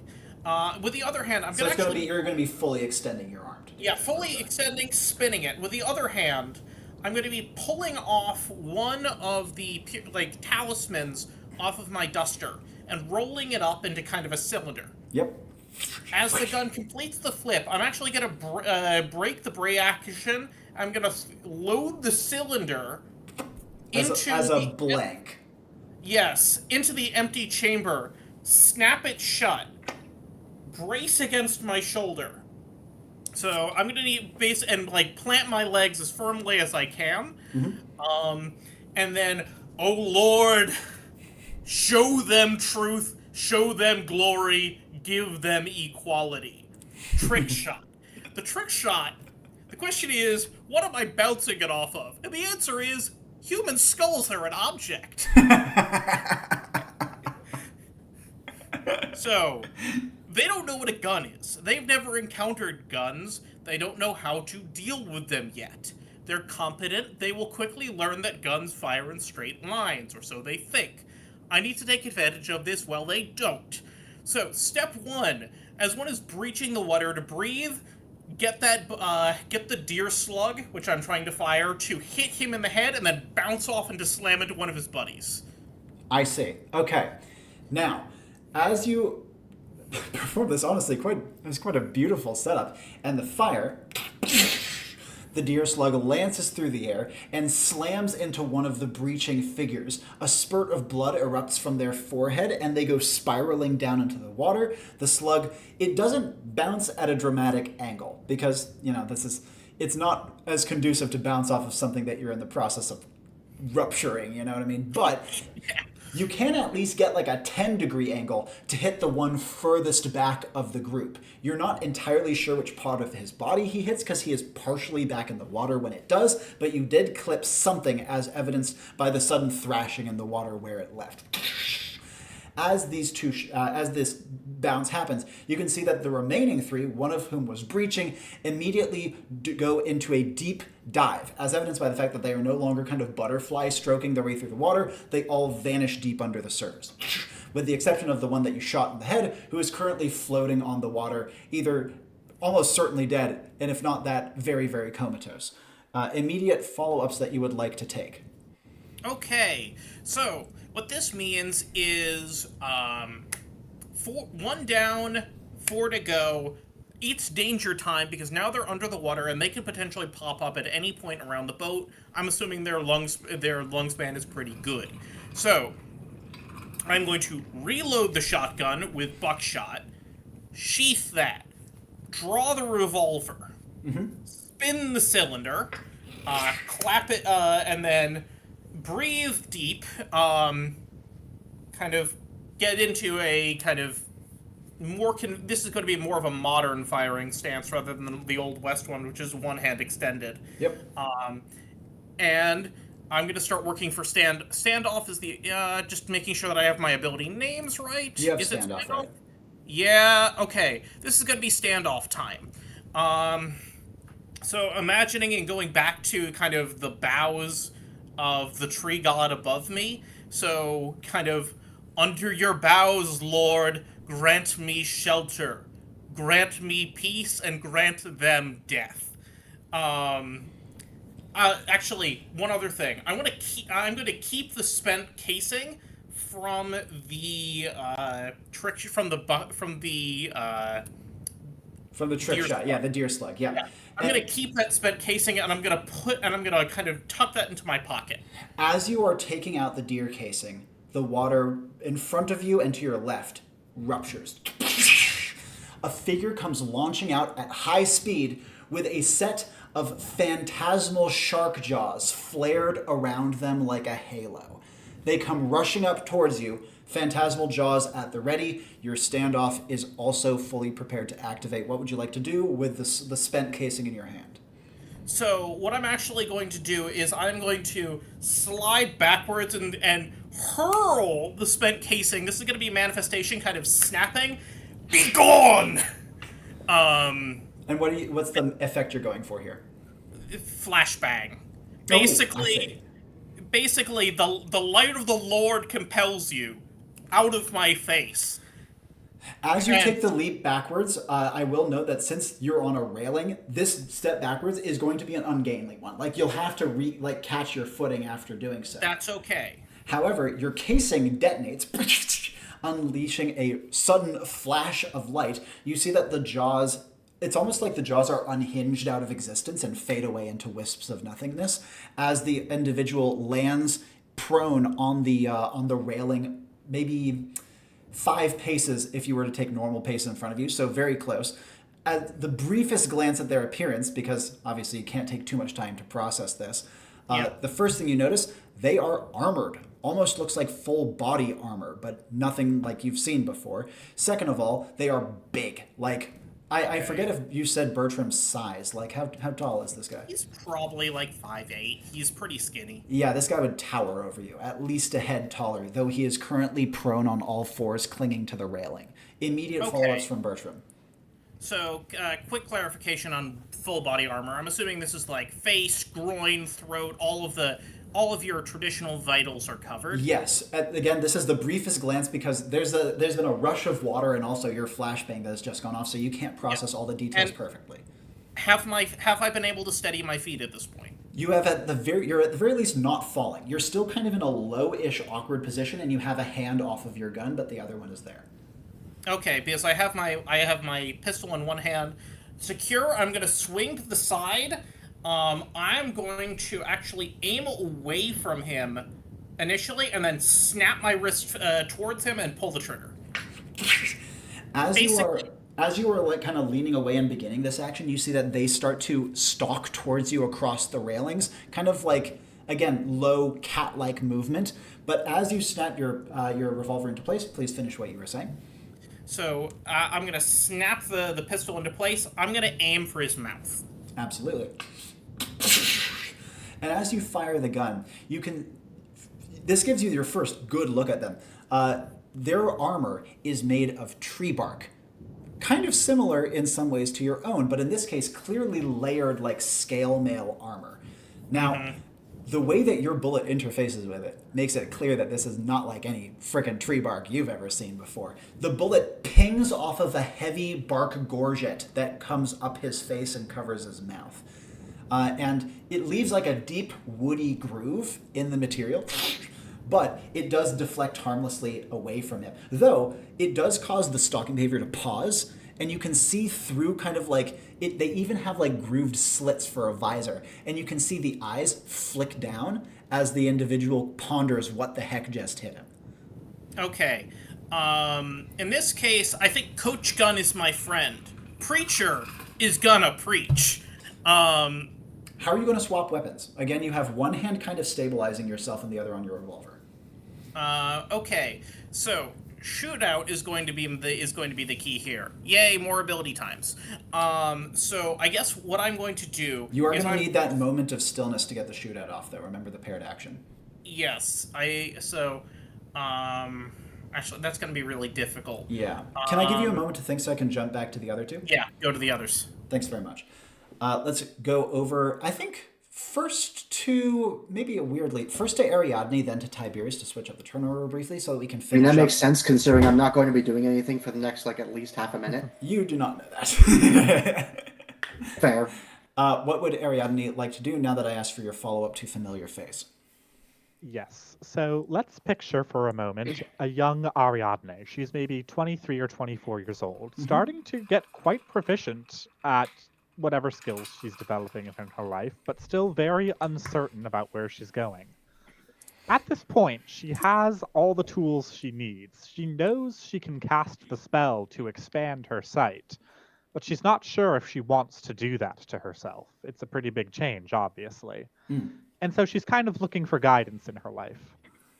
She knits a lot because it's very meditative for her. So picture her room, small apartment, probably not unlike this one, but way more CPU components scattered across desks and the floor.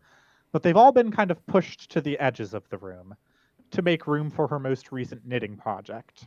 There's a lot of half-abandoned, crochet plushies and like scarves and hats. The main thing she's working on right now is actually a large rug in the shape of a spider web.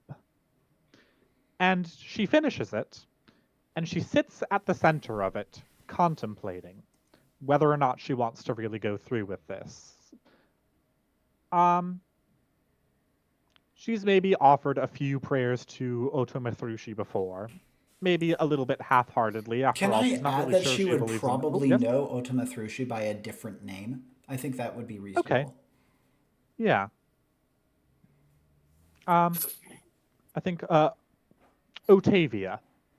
Yeah, that seems appropriate.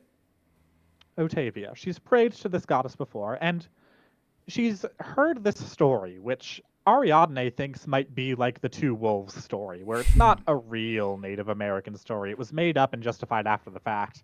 But, theoretically it could be. But it's a story about how the spider goddess once ensnared the firefly god in their web. Now, back then, the firefly god was just the fly god, the housefly god. But, in an attempt to bargain for their life, the firefly god offered, wait, don't eat me. Instead, I will illuminate your web for you so that you can better see the victims who fall into it. And the spider goddess considers this and thinks, all right, yeah, maybe that'll be helpful. And basically, this is kind of an origin story about how the firefly gained its light, and at the same time, how the spider gained its additional eyes. And the two wound up working together in a sort of unforeseen way. And anyway, so she's meditating. She's not sure whether she wants to make this spidery modification to herself with magic. And after she's done thinking, she kind of feels a little bit of a tickle on her finger. And when she opens her eyes, she sees that a firefly has landed there. And she takes this as a sign from the goddess. Yes, go through with it. This will illuminate your path. That's lovely. I really, really love that. And Good shit. with your activation of Familiar Face, that honestly answers all of my questions. What would you like to do as you activate or following? I would like to offer a prayer to Otavia. I mean, Otomathrushi. I would like to use one of the prayers I learned while studying her in the Coven of the Dark Web. And I would like to ask for... I'm going to borrow from a religious tradition that I think is a little bit more like Bertram's than this tradition, but I'm going to ask for sight to the blind. I'm going to ask for connection, like branches spanned by a spider web.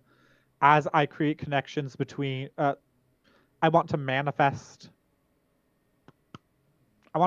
spider silk from the medicinal paste on his face to the corresponding spots on my own face. Lovely. Whip. Yeah. And as you are doing so, you can see that the paste that you've painted on his face gleams gently, and a firefly lights down in the middle of his forehead, only to be snared in the web that you have cast between you and he. It gleams helplessly for a moment, and in its gleam, you see something. A rush.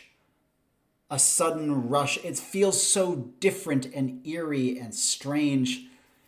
It feels almost like you're using fork in the road backwards, or like you're smelling through your ears, or something horribly strange and distorted like that. But the vision is unmistakable. A keyboard. A keyboard for sure. Maybe not a keyboard. Something like a keyboard. Keys, typewriter? Like, that could be it. A typewriter. And you can see that the little kind of zoomed in, strange, hazy vision follows the typewriter possibly to a set of wires, very old timey, and then to a series of like very primitive looking vacuum tubes that you might have read about once or twice as having existed. You said that she's a bit of a Luddite by her high tech standards, and therefore she'd probably know what a vacuum tube is. And from there, it leads to gotta be an aerial or like an antennae of some kind. But then it zooms back to the keyboard and vanishes, and your vision ends. The threads between the two of you snap, and the firefly fades off into nothingness. You feel three things. For one, horrible dread aching in the pit of your stomach. Just the sight of that keyboard was enough to take the normally rather happy-go-lucky Ariadne and completely rattle her. Second of all, the image of the typewriter is not only in your mind, but you can also kind of hear its clacking in your ears even after the vision ends for a moment. Ominous and just horrifically baleful. Is it perhaps accompanied by a sort of Morse codey, doot, doot, doot, doot, doot, doot, doot, doot, doot, sort of thing? Yes. I thought so. That's it. God, it's truly the bane of mankind. The start of Twitter. And with It's this called X now. and with this vision No, it's concluded, not. your as your eyes kind of like clear to reveal the face of old Anum across from you, you can see that his eyes, his cataracts have cleared shockingly just for a moment, though you can see them creeping back in. He says, That is what a face looks like, then, is it? staring into your eyes. That is what you look like, is it? Is that what I like? Look like? Am like? The cataracts cover his eyes again. I want to smile gently as he does so. Well, more or less. Yeah. Did you see the clamshell with scales on it? I did, and I think I know what it is, too. Clamshell scales. To put images to the words. Strange. He says, Please do what you can about it. It plagues my mind at every turn and moment, and now that a vision comes to it, for eyes that have not seen vision, it haunts me in a way I cannot convey. Please be rid of it. Do something about it. Please. I am going to clasp your hands as a gesture of comfort. Is that all right? Yes. I'm going to clasp his hands. The good news is, it's easy to destroy. I must go find my compatriots and warn them. We know Yes. exactly what we're looking for. he taps the one of the two people holding him, a girl, probably nice one. He holds taps one of the two people holding him, a girl maybe in her early teens, and gestures, and she runs over to a canoe and leaps into the prow, beckoning to you, I will leap right on in. whistling, and you start to skiff out across the water. Tiberius is far in the distance. Oh, wait. Before Yeah. before leaping in, I'm gonna give him a little kiss on the hands before I unclasp. Lovely. And speaking of which, Tiberius, Yeah, sorry, 1 second. Trying to. Sorry, whatever. you okay? Yeah. Nice. You are now over 2/3 of the way towards the ship. The figures that are like plunging their way through the water are like a bit closer than you, but not dramatically closer. This is the point where you see Bertram take his stance, pull his trick shot. Two of the ones in the water seemingly fall, though you don't have a perfect angle. The others vanish for a moment. You see him prepare himself. One leaps out of the water, surrounded by that eerie umbra like a shark's jaws. There's the blinding flash of light. It lands prone. This is the point where we're going to cut to Tiberius, because this is the point when the canoe is starting to cut around the back of the ship, taking you out of sight of the action. And also your canoeer, who's whistling ahead of you, is clearly rattled by what's going on. And as they are whistling, points up towards the sound and the flashing light and gives this kind of like bewildered hand gesture after pointing.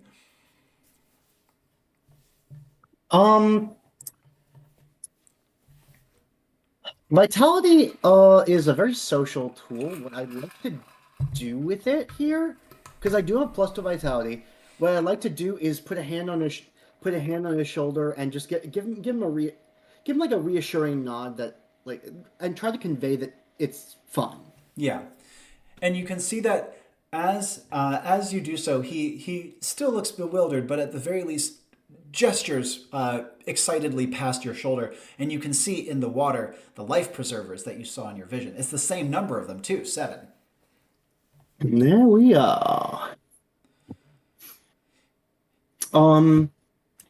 Yeah, I was gonna get wet anyway. Diving into the water. It's cold, but it's not icy. It certainly wakes you up. As you break the surface, the waves are strong, but you have multiple life preservers around. So where do you want to pull yourself to give you an idea of your proximity? You are where the ship's deck meets the water, roughly speaking. You can hear Bertram's combat, but you cannot see it because it is obstructed by the cabin of the ship. The life preservers, while they are distributed along like most of the edge of the boat, you've been dropped off kind of more towards the prow, near where the head cabin is. Okay. Well, if I cannot be seen by them, that's good, because I don't exactly have the chops to deal with magic shark men. Indeed. That being said, I would like to grab onto the last life preserver. Yep, absolutely done. You can see that it actually has a name on it. Ooh, let's take a look at that name. Nuram. Nuram, or something along those lines.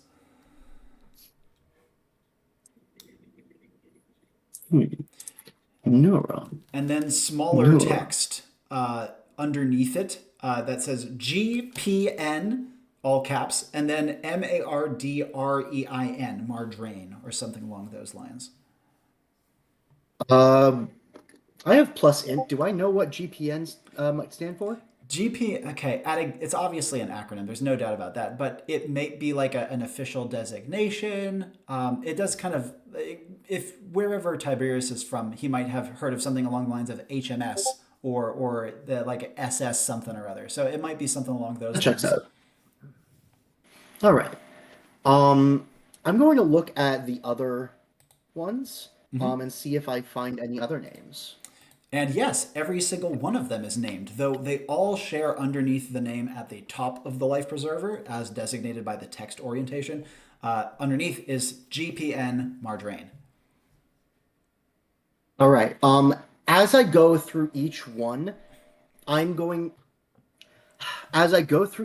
heart's going to sink lower and lower and lower as I realize I recognize these names and the specific name of the crew.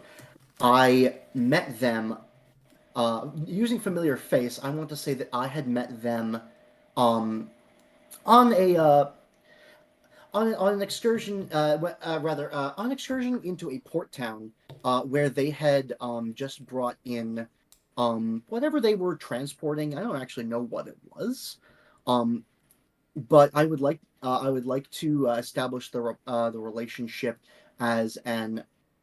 I got a few drinks with them. I got to know them a little bit, and I kind of knew what they did overall with their ship and where they tended to travel. Absolutely. I'm actually totally okay with that. And because of that, there would be two things that you would learn right off the top of your head. One, these 7 life preservers does not account for the entire crew. There would have been at least another 3 or 4. Second thing is that you know that where they're from a nation called Pargaland, and they serve as an exploratory research and contact vessel for Pargaland. Now, is this the kind of place that they would normally go? They definitely travel to far-flung corners of the world, but you hadn't heard of them going anywhere like this before, though admittedly you had just been talking tavern stories. Yeah, true. All right. Well, good to know. I don't see any signs of them, do I? No signs. I'm also going to establish one more thing. Of the crew, the 2 that you knew the best, or that you spoke to best, one would be their chief interpreter, a woman named Zista, and the other one would have been their helmsman, Roald. Zista and Roald. Now, Got it. you had not seen their ship when you had met them previously. Again, this had just been in a tavern. However, you definitely don't see any signs of their personal devices or possessions. Or, bits. Or bits. None of those either. It's interesting, though. The sorry. Mm-hmm. The fact that these life preservers are A, connected, and B, thrown out indicates to me that they were used. Yes? Either that or they had been moored to the side of the ship, and when it dunked in the water, they got kind of like gently untethered. They are still kind of linked to the ship, but it's much looser. So they could have been used partially, or just got kind of untethered over time from being immersed in water. Okay. Is the string connected to the ship at the moment? Yes, it is. Okay. Does it look like it's connected properly? No, definitely not. There's kind of a tangled mess of lines and ship bits. Okay, so it's possible that these got knocked loose. That definitely seems possible, but I will briefly interrupt Tiberius. As he is thinking in the water with the life preservers, he sees a figure, this time moving fast. This is down at the keel of the ship, or the stern rather. It is a large figure, wet with water, coming out of the water with a cat-like quietness and climbing up the side of the ship, quickly swinging out of your sight. They are not moving towards you. They are moving towards the sound of combat. Incoming. We're going to cut back to Bertram on that note. Okay, so the answer to how do I change a gun where I only have one hand free is I change the gun that hand is holding. Like, the hand is still holding gun. It is now holding a different gun. Absolutely. Is this Now, going to be the question- via standoff? This is via standoff and shootout, because I have standoff active. Or pardon, shootout. So I'm going, yes. Yes, so I'm going to look at him, make eye contact, and I'm going to take the barrel of the gun. Actually, I'm going to turn it on its side, so I'm going to basically I want to manifest a little bit into the standoff field as I roll roll the cylinder against the inside of the standoff field. The Lord protects me. You cannot harm me. Kind of clack, clack, clack, clack, clack. The individual, as they take a couple more cat-like steps towards you, they actually reach out a large questing hand and actually touch, like physically impact the standoff barrier. Normally not so explicit, but thanks to your manifestation has been given more form than it normally would have. They like push against it questingly, wondering when it will give. What would you like to do? So this is one standoff, so I'm going to kind of slowly move the gun in, clack, clack, clack, clack, clack, as I bring my arm back in, so that basically that the stock, as standoff activates, the stock of the shotgun is going to be snug into my shoulder. Or shootout, rather. Yes. Shootout. So stock is going to be snug into my shoulder. Trigger is going to be on my trigger finger, and I can blast this mofo straight in the face. All right. Are you activating the shootout the moment you can? That would break the standoff, or are you keeping the standoff up and holding the shootout? I am going to hold the standoff until I hear incoming, in which case he's getting blasted in the face. Now, that's going to come in a moment, but in that moment, the figure takes a step backwards away from you. You get a much better look at them. Head to foot, full bark plate. That is the look. And you can see as you look in a little bit closer that the bark is inscribed not with runes or scripture, but rather scratches that perhaps convey both, for all you know. So there's a part of Bertram's soul that will quake with fury. For this is fucking heresy. And I will take that righteous fury, and that will be channeled straight out double barrels of Preacher, flaming pure hate, straight down this motherfucker's face. And this is the moment at which you hear incoming from the unseen Tiberius. Die, blasphemer! Shoot out. As you Blast activate his femur. as you Both activate barrels shootout, at once. the guns switch. The blast fires. Where are you shooting on his body? You are point blank. Face. His eyes are going to be because he can't armor his eyes. Yeah. And with that much buckshot at point blank range, there's going to be buckshot going straight into his eyeballs. His body jerks back almost into a lowercase C, with threads of blood shooting from his eyes as he flops in like a brief ragdoll off of the side of the boat, clattering down the exposed side of the hull. As he does so, your only warning is from behind you, a clattering noise. What would you like to do? Cocking both hammers, ducking and sliding down, repositioning with the shotgun. Sliding down is tricky because you are obviously on a railing. Sliding down could either mean going between the railings onto the 45-degree angled deck, or sliding it down the exposed hull, which is actually at a much more gentle angle, but is curved. So the further down you go, the harder it's going to be to go back up. Okay, then actually, is there a rope near me? Like one of the ropes on the mast? There would be one that is hanging below you off of the railing. Slide down and grab that and swing to the side. Okay, as you slide down and kick off to the side, you see the shape whiz over your head briefly before skimming out of sight down over the hull, which now blocks your view. As you are holding onto the rope, you're now on the angled deck.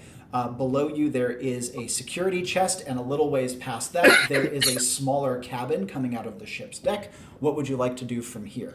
I'm going to aim for the smaller cabin that will give me more foot purchase. When I hear this guy coming, I can give him another 2 barrels. As you drop down onto the cabin, it's not a long drop, easily absorbed with a little bit of focus. You can see this time the figure, as it returns, is much higher than anticipated. It is up in the sky overhead, at least 60 or 70 feet up.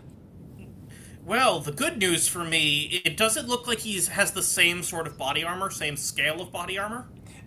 If you were going to take the moment to actually... Are you going to take the moment to actually check for that? No! There you go. This guy's in the sky. You know what shotguns are great at? Hunting birds. Bring him down, Lord.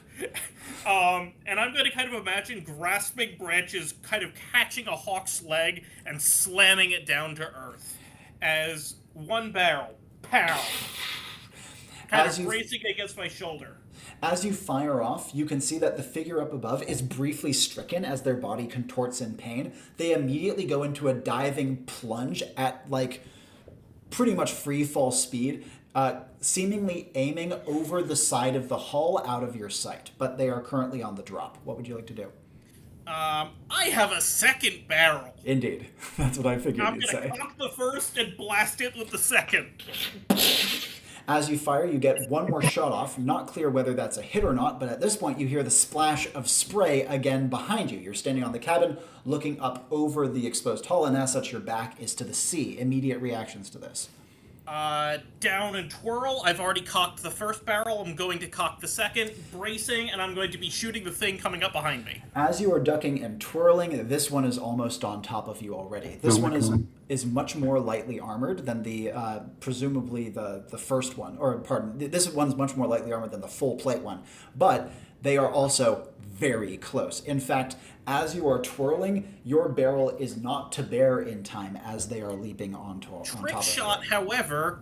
So sorry, I need to disconnect because I keep cutting out repeatedly. I'm going to try reconnecting. That's perfectly fine. So then what I'm going to do is I'm going to trick shot this, and I am going to slap the barrel inwards, kind of almost towards my torso. So the barrel is going to be the end of the barrel is going to be pushing past my torso. I'm going to trick shot this off the mast and into him. Sick. Now, I should note, in the moment it takes you to actually strike the barrel into position, they would land and indeed completely pin you in terms of your shoulders and your upper thighs with their hands and feet against the safety chest that you had dropped past to get onto this cabin. In that moment, you can see that, like, again, an umbra elongates from their face of long canine-like jaws towards your own head, but this is the point where the trick shot is ready. Die, blasphemer! Or just blasphemer! Pull the trigger. This time, as the shot goes off, it peppers into the side of their head. There's, again, like a sudden involuntary jerk, and blood kind of spatters onto your face as well. This does not take this one down in one go, at least not enough to get him completely off of you, though he is for the moment stunned and clearly in pain. Follow-ups. Kick him in the balls. Easily done. Kick him in the... And then second barrel straight in the chest.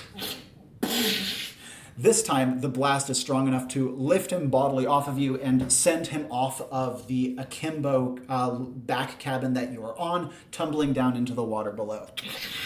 Cock both barrels. Before we go further with this, I actually want to check back in with Tiberius. Reason being... Tiberius, not... is as you've called out, incoming immediate follow-ups from you. All right. So I've gotten a little bit of information, fortunately, and I think now might be a good time to try to sneak up onto the ship to try to either aid or poke around and in the background. Yeah, absolutely. So from your position in the water, the easiest way to get into the ship is you are quite close. You're pretty much right underneath the main forward cabin of the ship, which does have multiple entrances. One you saw when you were coming in on the canoe, that would be kind of up and around a little bit, but there's a smaller one right in front of you, namely an open ship's window. Oh, okay, an open window. I was expecting a friggin' hole in the hull. The hole in the hull are on the other side from where the rocks tore into it, because you have the Oh, deck okay. Well, facing towards you. Open window works for me. And as you kind of pull yourself up and out, there's plenty of debris that you can get purchase on and grab onto the window to pull yourself up and in. The inside of this cabin is a complete mess. It was clearly like a very small mess hall, quite cramped, clearly multi-purposing for a lot of other stuff, because ships, they want to cram as much stuff into as small a space as possible. Yeah. And you can also see... Is there a light down here? Well, right now, this cabin has quite a few windows, so even though there isn't an active light, you have plenty of daylight to work with. There's also no water. But you can also see that there is a very prominent, heavily armored hatch that is kind of like positioned not too far from where you are, clearly a straight shot from the main door entrance into this space. And a lot of the other items that are in here are just completely disheveled and thrown with the boat against the wall that you're climbing in towards. All right. Well, I'm actually going to sift through some of this stuff. Do I see a flare? I could Yes, totally see an emergency flare being. absolutely true. That's a very, very good inference. What's the where's the cooldown on By the Wayside? By the wayside is, I think it has a mid cooldown at base. It should be It's a negative. mid max cooldown. Okay. You have And it. it's You have it immediately. less ambitious powers will result in a lower cooldown. Yeah. Yeah, because you only used a single use power on a little flower. You're fine. Yeah. And it was for beta carotene. Yeah. So you have by the all wayside right. up. All right. I would like to now this is no ordinary flare gun. This flare gun actually doubles as I want to say an impromptu weapon. Well, not really weapon, more like a tool for starting fires on wet wood. By the wayside cannot have aggressive properties, by the way, so a fire starter is okay, a weapon would not be. Okay. Right, forgot about that. Regardless, that's what I'm going for. Sure. It uses almost like a more controlled thermite thing that allows it to burn even wetter wood. Cool. I'm going to say that you have 3 properties for that to match the 3 flares loaded into the gun. All right. So I get 3 different properties? No, then you have 3 uses of that property, 1 for each of the rounds in the flare gun. Yeah. All right. So, can I see up onto where the combat is happening? No. Now that you're tucked into the cabin, you can only hear it, and God, is it loud. I mean, shotguns. Yeah. Oh, and also, you hear a distant rumbling call echoing up from the ocean.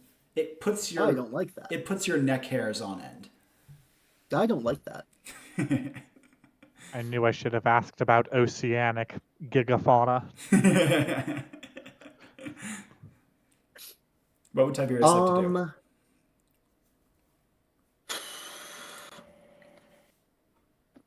I would like to find a way to peek up to where the combat is happening. Yeah. Because I kind of want to help. Because I kind of want to help him out. Because it sounds like he's fine, but it might be a good idea to help him. You'd have to clamber up through the cabin to a far window that would have been smashed by the crash. I'm fine with that. As you clamber your way and kind of peek your head up and out, this would be the point where you see Bertram literally blast one off of him, launching them off of the boat and into the water below. But it's also the point because you have a different angle from what he can see, because he's standing on top of the far smaller cabin, kind of like on its like normal side wall. You would be able to see that there is another one creeping over the side of the hull towards him out of his current line of sight.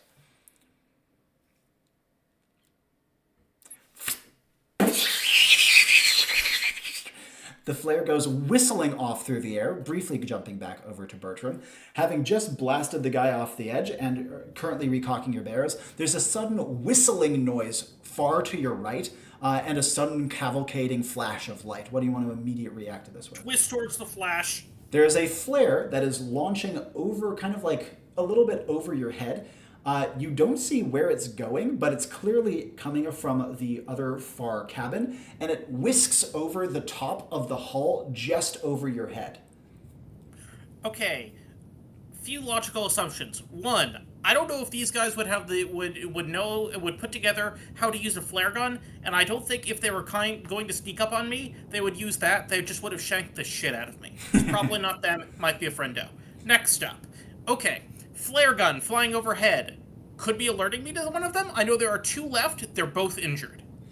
And as you make these two assumptions, you can see the thin brow of an armored head starting to peek over the edge. Their visor comes briefly into view. Am I already looking at them at the moment? Yes, you are. You're looking straight at them. How far is the shot at the moment? How many feet? It's close. It's like the bedroom length. Both barrels. Boom! Did I hit him? They managed to tuck themselves away, and it looks like you only skiffed their armor.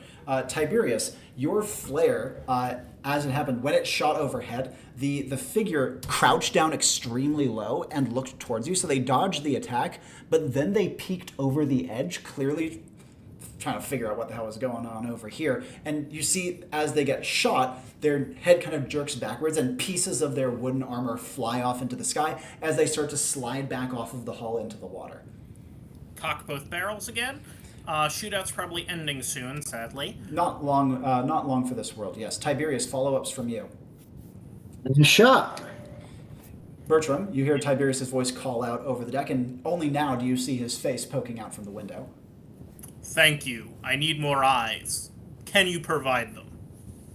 I got two of them. Two is plenty. I'm going to reach back to my revolver and spin the cylinder again. Lord, the blood of blasphemers, what is your roots? Lord, I pray for your strength and the shelter of your branches. And break open the shotgun. I'm going to take another one of the talismans, lay it across the firing primers of the shells that are in there, and snap it shut. Are you going to, after doing so, be staying on this lower back cabin or climbing back up to the rail? I'll climb back up to the rail. Tiberius, follow-ups from you as you hear Bertram praying and priming his weapons. While he's doing that, do I happen to hear footsteps up above? You do not hear anything, though the noise of the ocean makes it hard. Dang. All right. Do I happen to see, like, a shadow through a window or something? So currently you're peeking out from the cabin, kind of at Bertram's level. So you're looking up towards, like, you're at the higher side of the ship, looking out towards, like, the top part of its crooked deck, and you can catch a glimpse of part of the hull. A quick scan of the area does not reveal any further foes. But admittedly, you don't know how many there are. Not seeing anyone. There are two remaining, both injured. All right. Well, Tiberius, one thing that you do see, however, as you scan, is over towards the land, there are canoes out on the water coming towards you, and not from the cove. Though there is one coming from the cove and getting quite close with only two people inside of it. All right, I get the feeling that one's Ariadne, and I get the feeling the other ones are company. follow-ups from him after noticing this, or does he want to do something else? I'm not company? Hey, Tiberius, you're a good sorry. Hey, Bertram, you're a good shot, right? I would like to consider myself such, yes. Think you could hit one of those canoes with this thing? He holds up a flare gun. Good. Not that Bertram would know what that is.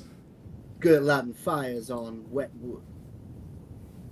I spin it around and hand it to him. You're a distance away, so you either have to throw it to him or like get across the precarious railing of the ship to get to him. I have plus vigor and plus skill. I am not worried about that. Absolutely. Hawking it over? Yeah. Catch. Feel the handle. This feels wrong. Yes. It's kind of an awkward weapon. Just from holding it, Bertram can tell it's not meant to be a weapon. But it's also kind of a gaudy shade of red and orange with some white striping on it. It is a crude tool. It's got two shots left. What I'm going to do is I'm going to take the shotgun. I'm going to brace this on my arm. Mm-hmm. Breathe in. Does this have sights? This does not have a sight, which would also indicate to Bertram it is not meant for precision whatsoever. Lovely. Okay. I did see one of these fire before. They arc. They do, and they also have a like a slow, unpredictable flight path that looks easily influenceable by wind. Okay. I can't control the wind, but guess who can? God! While you are considering, I want to briefly check back in with Tiberius and then go over to Ariadine. Oh, well, while he is working on that, I would like to start snooping around to see if I can find any major tech that these guys might have had that might be the thing that the old man was worried about. Tucking back into the cabin, then, Could have been the flare gun. Trying to clamber out across the deck. Greg, I don't know that you succeeded. Honestly, clambering out across the deck means I am a sitting duck for anything that is lurking in the shadows. Indeed. So, I get by being quick and clever. I do not get by being bitten. Cabin, then. So I am going to stick around inside. Yep. A quick scan reveals a couple things of interest. Like I said, roughly Victorian tech level, but definitely enhanced in a number of ways. That flare gun would definitely not work in a tech level setting of this variety. Right. What is the sort of tech level that Tiberius is familiar with, like from his homeland? Modern era. Yeah, absolutely. In that case, he'd be able to pick out a lot of what's going on here. For example, he sees a radio. It's a very frickin' old one, and it looks like it shouldn't work, but it's definitely meant to be a radio. Is it sending a signal? It is not. It also does not look like it is working at all. Similarly, you can see that there is what looks like a water pump that, again, looks like it probably shouldn't work, but they wouldn't have it on the vessel if it didn't. And lastly, you can see that there's an interesting, what looks like maybe a triangulation system on the deck that is currently all crooked and akimbo, and it seems to have, just eyeballing it, components for things like your obviously positioning on the compass rose and maybe something to do with wind or star guidance, something along those lines. So I'm not much of a sailor, so... Yes, they have some shit. That's the summary. Yeah. While Tiberius is doing so, jumping back to Ariadne, out on your canoe, you hear the sounds of combat well before you see it. And you come into sight of like the back of the ship, like where you can actually get a glimpse of what's going on, just as the flare goes whipping over. And Bertram takes a pot shot at a last figure who then slides slimily down into the water below. All right. En route, like starting about as soon as I get into the canoe, there are two things that I would like to do. Mm-hmm. The first one is I want to set up for a possible later use of by the wayside by finding something now and then I can examine it later. Yeah. What sort of thing are you going to be trying to find? As we're skimming along, can I kind of dip my fingers down into the surface of the water, and as they're moving quickly past, kind of, carve little grooves into the water? Just absolutely. And then, as I'm doing that, can I notice in a shallow part, can I scoop up a clam? Yes, I'm perfectly okay with that, especially because you would be going over some high sandbars. Okay, great. I want to put the clam in my satchel. Mm-hmm. And while I'm in there, I notice my ball of yarn and knitting needles. Mm-hmm. I'd like to restore just a little bit of energy while we move. And as you are getting, you're tucking into your knitting. You're getting closer at this point. You know you're not at the ship yet, but you notice you're starting to slow down, like quite substantially. I want to ask. I want to ask the whistler. Something wrong? Her whistling stops, and she kind of looks around for a moment. She catches her footing for a moment, and then you see her eyes widen wildly as you feel a hand on the back of your neck. Heavy and rough. You feel the canoe rock as a clearly massive person pulls themselves out of the water behind you onto it.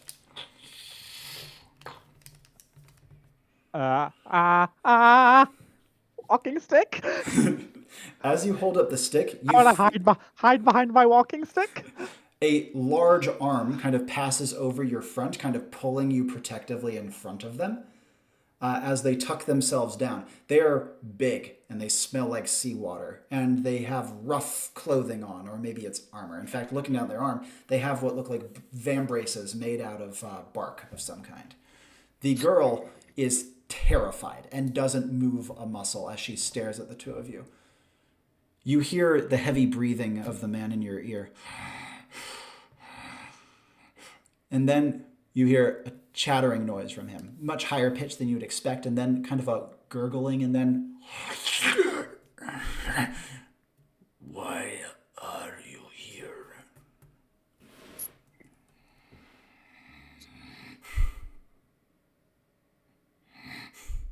Talk. Why?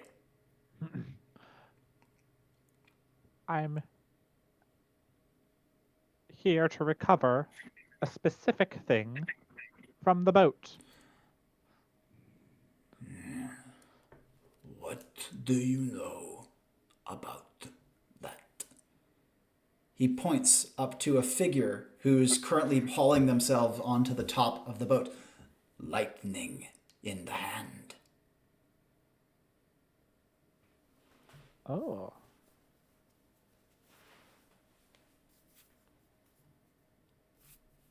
That gentleman is a gunslinger. We call those devices guns. Gun. His are granted by his god. Yes. Where he come from, maybe they do live that way. Maybe. He says quietly, very quietly, You are going now to talk to the man with the gun and tell him to put it down.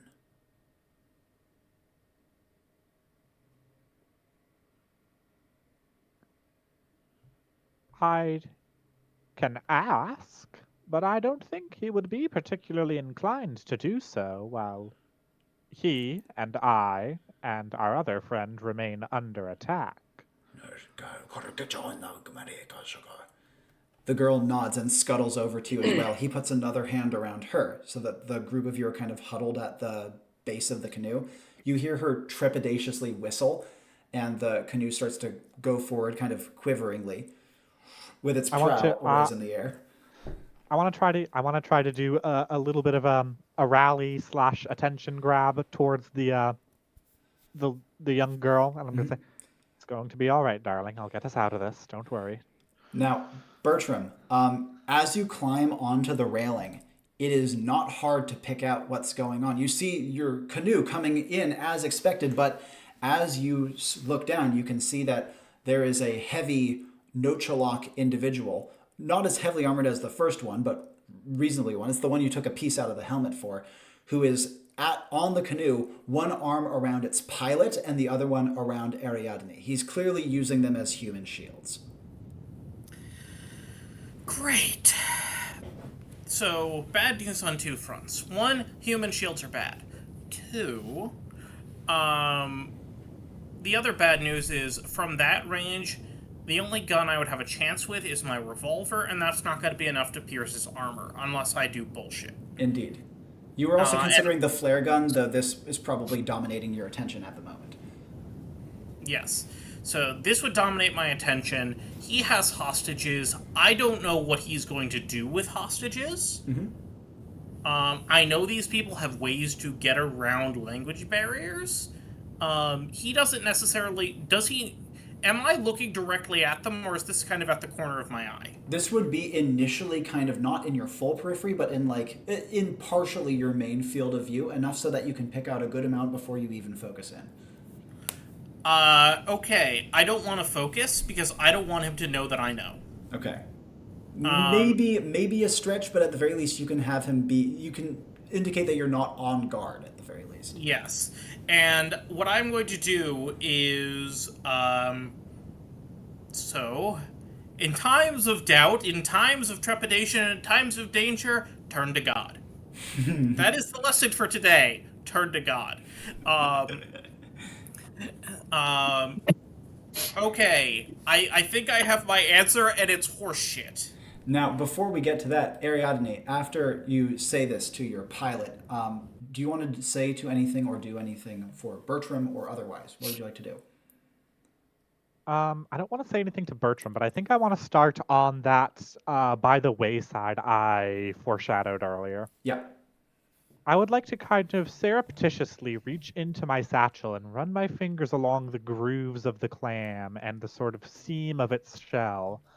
And I think notice, oh, this might be the sort of thing where like 3 or 5 uses, it can kind of let out this trickle of water that acts as a potent topical muscle relaxant. It can, Ooh. like as a massage oil, it's seawater, but you can use it kind of as a massage oil to undo knots in your muscles. I love it. I'm going to say 3 uses for that. Okay, cool. What I'm building up to is I want to actually unleash all 3 uses at once by shattering the shell on this guy, unleashing a deluge that just makes his whole body ragdoll. Now, as you are gearing up to that, actually, before we go to that, I'm going to ask that we take a brief 2-minute break. I gotta pee. If you guys need to, you can do likewise. But anyone who is not going to do so, if you wouldn't mind briefly chatting with each other about the mission, you're welcome to be out of character for this, though I'd ask that you do not strategize, interact with chat, do what you will. I will be back briefly, if that's all right. See you soon. Yep.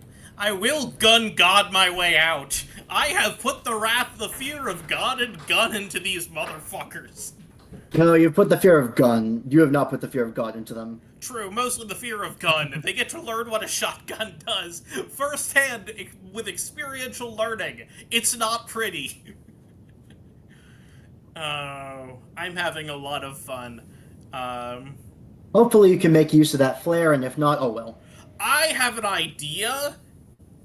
You gave me something silly, and I'm going to do something dumber with it. Good. Be prepared for stupidity. Be prepared So I for... hope people are enjoying the mission so far. Yeah. I've been, for sure. Yeah. It's been a little while since I played Enclave, and it's been a little while since I played with Robbie. It's been a hot minute. Yeah. If for all of us, it's been a while. I do very much enjoy his conduiting style. Yeah. Does anyone in the audience Get have at any it. questions for us? Whether it's playstyle, characters, what's going on, why we're doing what we're doing, why am I screaming about blasphemers? We know why you're screaming about blasphemy. You do, but they don't. Just so it's on the record, Greg is not really a religious zealot in real life. He just studies religion. Yes. I believe we're actually getting an incoming question from Arik to potentially end our intermission here. Okay, are we good to jump back into things? Hold that thought. We I- are getting one question Yeah, from sure. someone. Or is from platform? And the answer is no. Oh. I don't think, unless there's some serious subconscious BS going on. Robbie, Arik really, Okay. R24 really likes the wooden armor. It's really cool, he says. Sick. Yeah. All right, let's jump back to Ariadne. Are you going to be smashing this clamshell immediately? And if so, where? I think not immediately. I think the play here is. I think the play here would be to actually like toss it and then have Bertram shoot it when it's over this guy's head. You'll definitely need to like signal, like I'll need to communicate this, signal. communicate this Yeah. to Bertram. So do you want to The initiate? signal that I would want to go with, it's short, it's monosyllabic, and if Bertram knows anything about clay pigeons, he should recognize it instantly. I think I know where you're going with this. Is there anything you want to indicate to Bertram ahead of time, as though to initiate the diplomacy that you are being threatened into doing, or do you want to just lead with this? I want to do a little bit of diplomacy first, just to make sure Bertram has his hand on a gun. Absolutely. And what would you like to do then? I'd like to say, evening, Bertram. This fine, rather large fellow seems rather insistent that you put down your guns. How far away is this? This is far enough that Ariadne would have to call over the Project. waves to be heard. Yeah. I would say if we're talking exact like footage, Bertram would not be able to say off the top of his head. At a guess, 30-ish yards, maybe a little less. Okay. Bertram must have good sensory if he's a gunslinger, right? At least I have a decent. +2. Like, I know he's a marksman. Yeah. Okay, then when I say put down, I'd like to wink one of my tiny eyes. So I'm gonna initially pretend not to hear, but what I'm gonna do is I'm gonna do a bit of gun juggling, and I'm gonna wait for her to say that again. Yep. Basically, I'm gonna be sheathing the shotgun as I'm pulling out my revolver. I'm gonna go 1, 2, 3 clicks on the cylinder. I have 5 shots remaining because I fired 1. Thank you for keeping track. And Ariadne, as Bertram does so, clearly making a show of it, what do you want to do? I was like, now Bertram, we wouldn't want to get in overhead. I intentionally butcher the phrase, and while I do so, I want to open these 2 eyes and kind of eye point overhead. Okay, now I know what they're getting at. So in that case, I'm gonna kind of turn, register. I'm gonna start slowly moving to put the weapons down. I'm gonna be getting it ready for a trick shot, which is I'm gonna basically be putting the revolver down and then using on the railing. This is gonna be tricky. Basically spinning it on the cylinder so that it's back into my hand, firing, bouncing it off. One idea I have is I fire a flare and then I bounce it off the flare. Ooh, that's probably a little too tough. Flares don't have enough mass to really justify it. Yeah, so I could bounce it off the boat. Very doable. That's very doable. The other thing is I could bounce it off either boat. I think we're going to bounce it off the canoe. Ideally, or actually, she's saying overhead. I'm going to bounce it off this boat straight into the object. All right. And as Bertram is making a show of setting down the pistol, what would Ariadne like to do? 3 things simultaneously, if not in rapid succession. Hand 1, push the girl. Hand 2, throw the shell. Foot 1, stomp on my captor's toes. And in rapid succession, the girl with a little squeak goes over the edge. And the shell goes into the air with a yell of... Paul! And then trick shot, spin the revolver on the cylinder, and then fire to hit the shell to bounce it off the part of the ship. It doesn't matter particularly what part of the ship I'm bouncing it off of, but hit the shell and kind of rain down that whatever that is on the target. And as you do pull off the trick shot, bouncing off the prow of the canoe makes the most sense, especially because like it would line up the shot very nicely with how your targets are arrayed across the canoe. The bullet smashes the clamshell, and a rain of clam goo spills out over the guy who's behind Ariadne.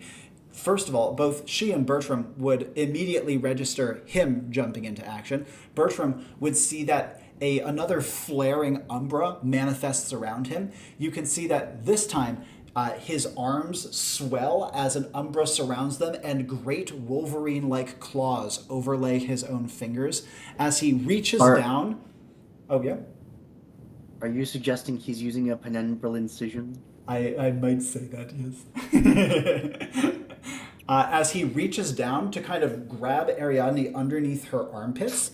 However, as Ariadne feels herself being started to be lifted into the air bodily off the canoe into the water, she feels him start to go limp. As his mass is still pretty substantial, and he's still pulling her down into the water, but he is no longer holding her tightly. Do I now have a clean shot on his head? It's not a great shot because Ariadne is still kind of in front of him, and he still has a helmet on. Got it.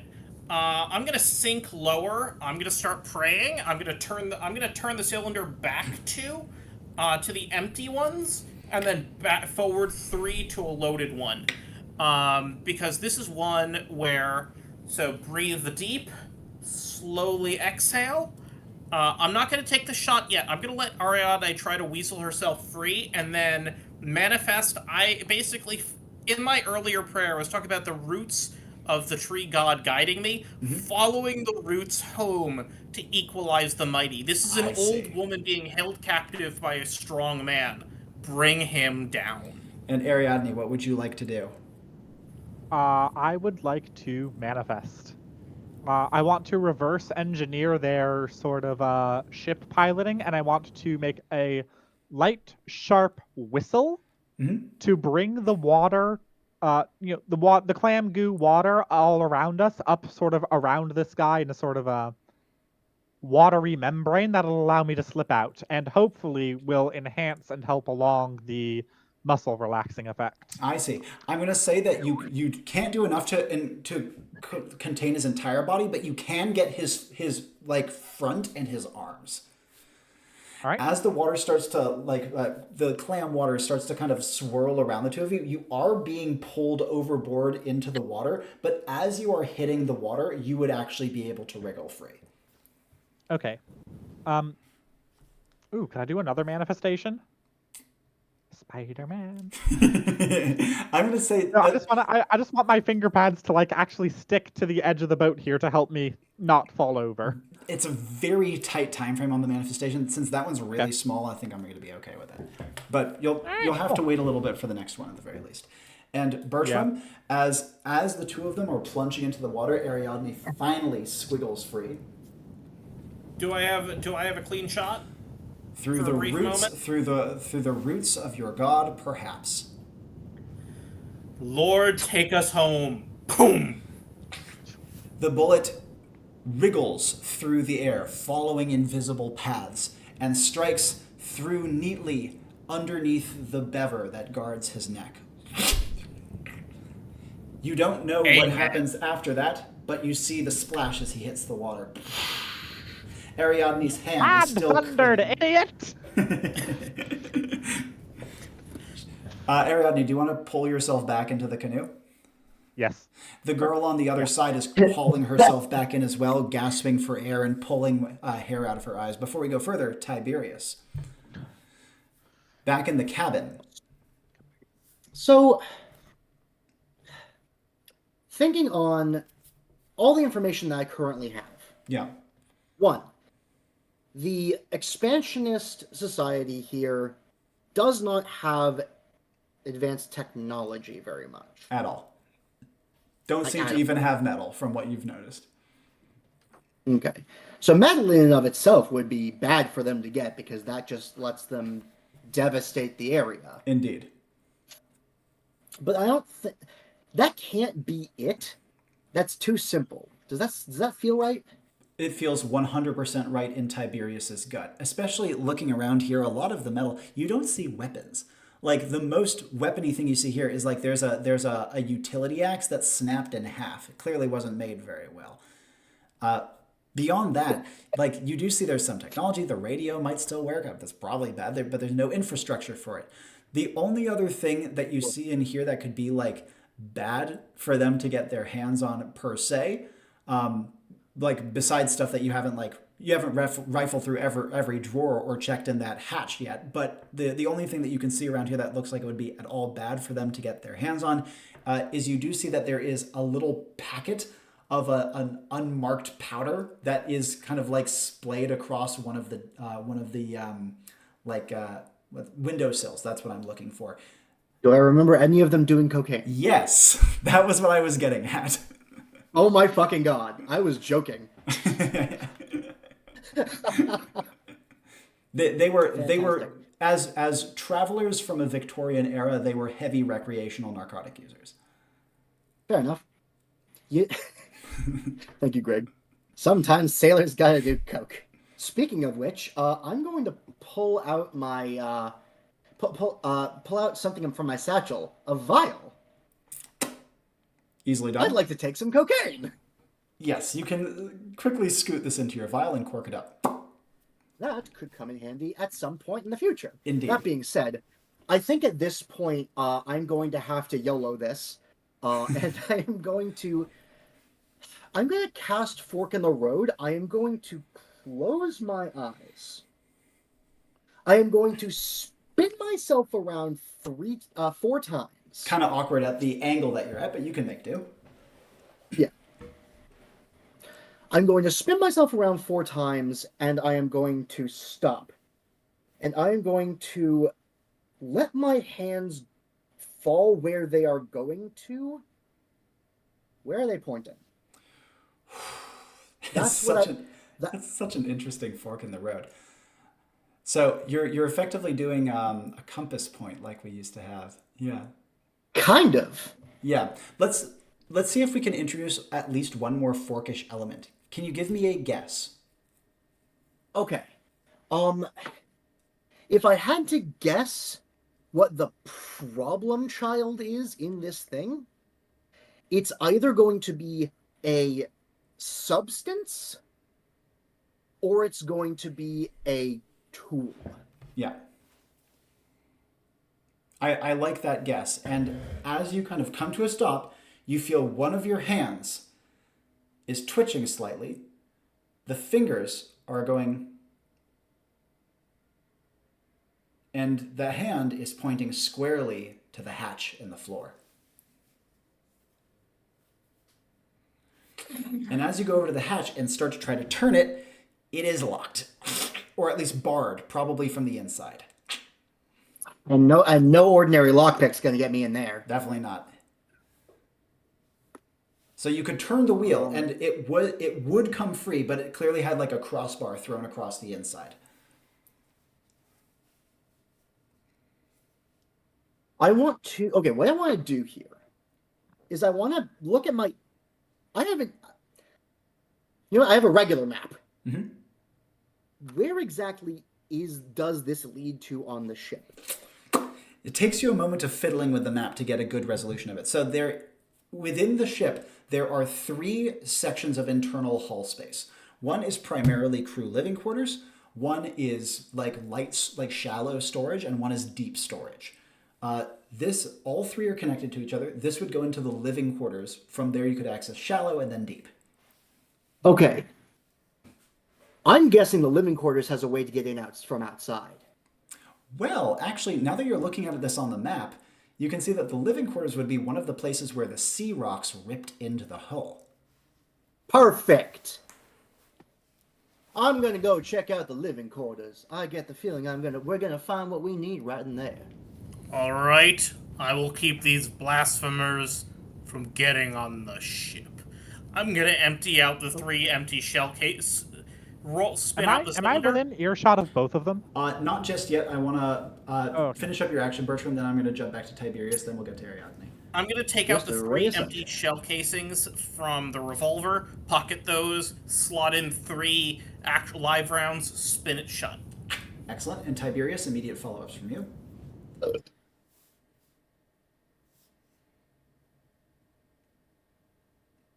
Jamie, are you okay? I'm sorry, what?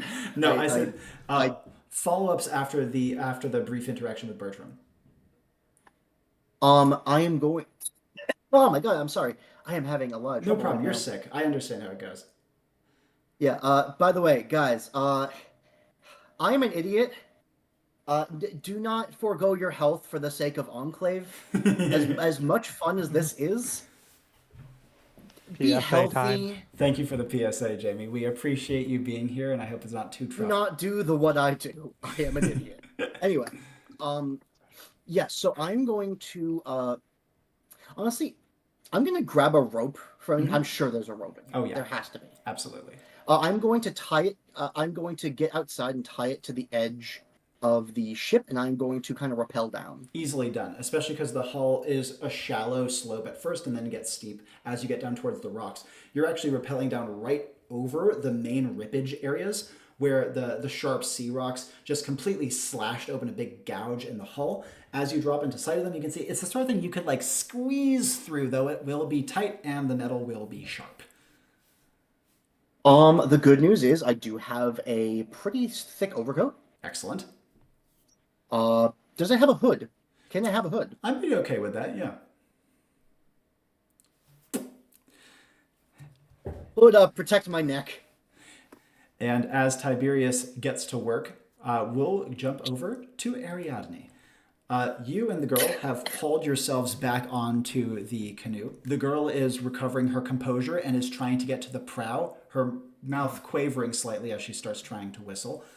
You hear Bertram say something, though you're not sure to who or what he says, but then he gets to work priming his weapons once again as the canoe starts to propel forwards once more. Okay, I wanna get on the Victorian boat. Absolutely. As you pull up towards the side where the deck meets the water that has the life preservers kind of drifting evenly in it, you can see that the girl points towards the deck kind of loosely, clearly asking where you want to be dropped off. There's the larger fore cabin, the smaller aft cabin, where Bertram is standing above that on the high railing, and then there's a mast in between and a whole lot of junk on the deck scattered around and in the water. I think I want to meet up with Bertram first. Absolutely. So in that case, she can stop you off at the closest position, right underneath the cabin, which is of course at a 45-degree angle like everything else. There's enough rope and crap abound that if Ariadne wants, she can clamber her way up onto the cabin. She's not going to probably be able to climb that much further in a very effective manner, but getting onto the cabin would at least give her a platform. Okay. Yep, and I'm going to tell the girl, I know you probably can't understand me, but head back to safety. Stay hidden. She nods and with a sharp whistle whisks the boat around and starts to zoom back to shore. Bertram, you are now in conversational distance as Ariadne is climbing onto the small aft cabin that you were fighting on not long ago. Ariadne would notice the blood spatters on it. Welcome aboard. I know what we're looking for. Great. I hope you don't take offense to the decorations.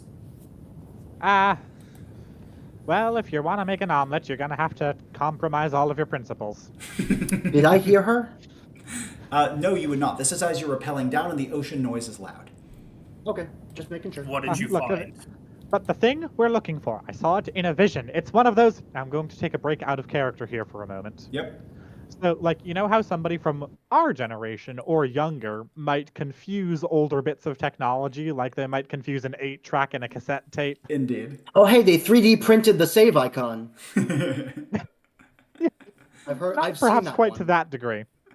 But anyway, what Ariadne means when she's about to say this is telegraph machine. Mm.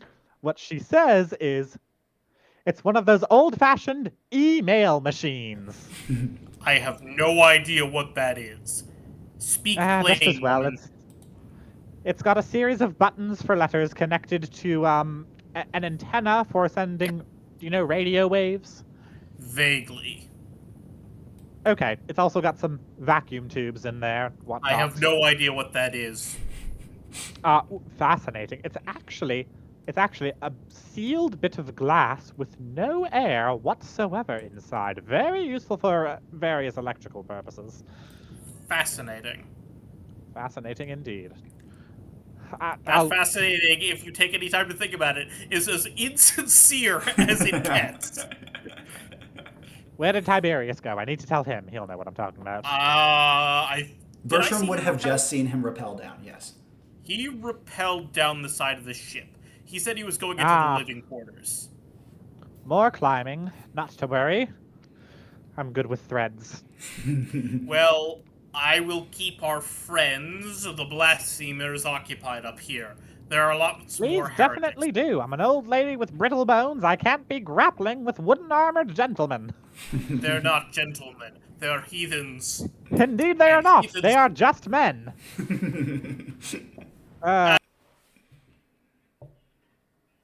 You are very right.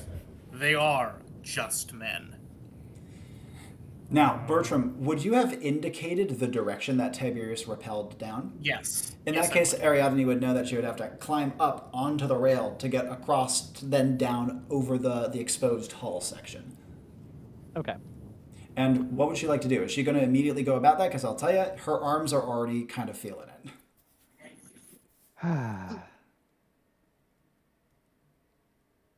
Any leftover, is there any leftover splashback from the muscle relaxer clam? Yeah, I'll say a little bit on your back, sure. Yeah. Yeah, let's say, can I kind of use that as an analgesic a little bit? Yeah, it's the kind of... Not it's, as strong as a proper use, I'm guessing. Yeah. But it's something. it's not an icy hot, it's an icy salt. It gives that like strong salty feeling on your skin. And it's like, it's not unpleasant, it's just strong. We'll put it that way. Ugh.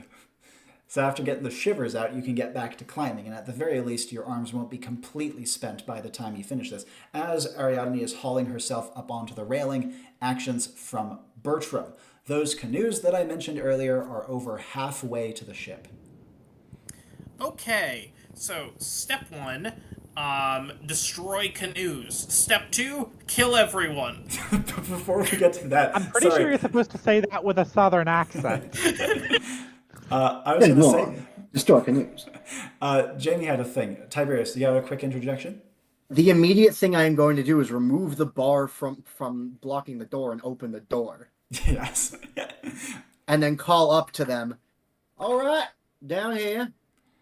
In that case, that's actually perfectly timed, too. For when Ariadne gets onto the railing, she'd hear Tiberius calling from the larger cabin, which she has a direct access point to if she gingerly clambers her way across the railing. Exactly why I was doing that, because I knew that Ariadne was not going to be able to climb down Indeed. very easily. Oh, move, I'm old. As she starts to make her way over, Tiberius, a quick follow-up for you just to confirm something before I jump back to Bertram, then I'll jump back to you again. Okay. The living quarters were a disaster. Completely full of water. There's like personal possessions floating around all over the place. And very disconcertingly, there were 2 or 3 sleeping bags that you saw floating on the water that looked like they had someone in them. They were completely sealed, almost like a cocoon. And you could not see anything on or around them, but they were definitely there, drifting in the partially submerged water. The door leading to the deep storage area is closed, but it does not, from the design, look like it can be locked. Damn my morbid curiosity. I am going to find out who they were. As you If go, I can. If their bodies aren't so bloated that I can't even. you're gonna... Actually, do I have a handkerchief that I can cover my face Yes, with? I'm okay with that. Yeah. As Tiberius is going over to investigate a body, Bertram, we discussed step 1 and step 2. Now let us begin the order of operations. What would you like to do? Step 1, trick shotting with a fucking flare gun. I didn't feel Fun. you'd say that. Step 1.5, asking God for help with your step 1. So the roots now equality. I have demonstrated. I have been preaching the gospel of equality under one Lord. They haven't gotten the message yet. Now, a quick note. If you're going to try to reuse the roots, Manifestation explicitly does not like it when you repeat certain manifestations in rapid succession. Oh, I'm not going to. This arcs. Kind of, so you know how Acorn, so weird tangent, which is going to get to a point. I get it. A family friend of mine wrote a poem once about acorns being like kamikaze pilots. Weird, I know, but look, it was more of like acorns hitting a car like thud, thud, thud. Kind of imagine an acorn falling from the sky and hitting a boat, only that acorn is actually a thermite-filled projectile. In that case, you probably want to be aiming your flare straight up, don't you? That I do. And you know what I'm going to be bouncing off with the trick shot? What's that? Sky. Gods, the sky, and an air current. Straight up, Lord, deliver us. Pull the trigger. The flare gun gives a heavy chunking noise, and the flare shoots straight up. It flies in a high arcing parabola before bouncing and hitting a sharp angle off of nothingness. It plunges back down like a mortar shell towards one of the two canoes. The people on board look at it and dive off into the water as it slams into the wood. Understandable. Have a nice day. Now, on the other canoe, you can see that these canoes are actually being, I'm not going to say rowed conventionally. They're being whistled, much like the ones that you got here on, though clearly the Notaluk are worse canoe whistlers than the native people of the area. And as such, they're much slower. However, there are probably 4 or 5 per canoe, and on the second one, 2 of them have stood up with atlatls in their hands, heavy javelins ready to throw. Okay, this is standoff time. I am going to Standoff is on cooldown. Fuck. That's the only one with a long cooldown. Yes. Okay. They're ready to throw. Okay. I think in this case, I'm gonna duck down and try to figure out and get ready for the guests who came in the water. Are you going to be doing a similar kind of rope slide maneuver that you did to dodge that lunge attack from earlier? Absolutely. You're in the same position, so you can do it. And it can be a little bit more deliberate this time because I have slightly more time because the Atlatls have travel time. Yep, absolutely. And it also gives you a moment to observe what they do.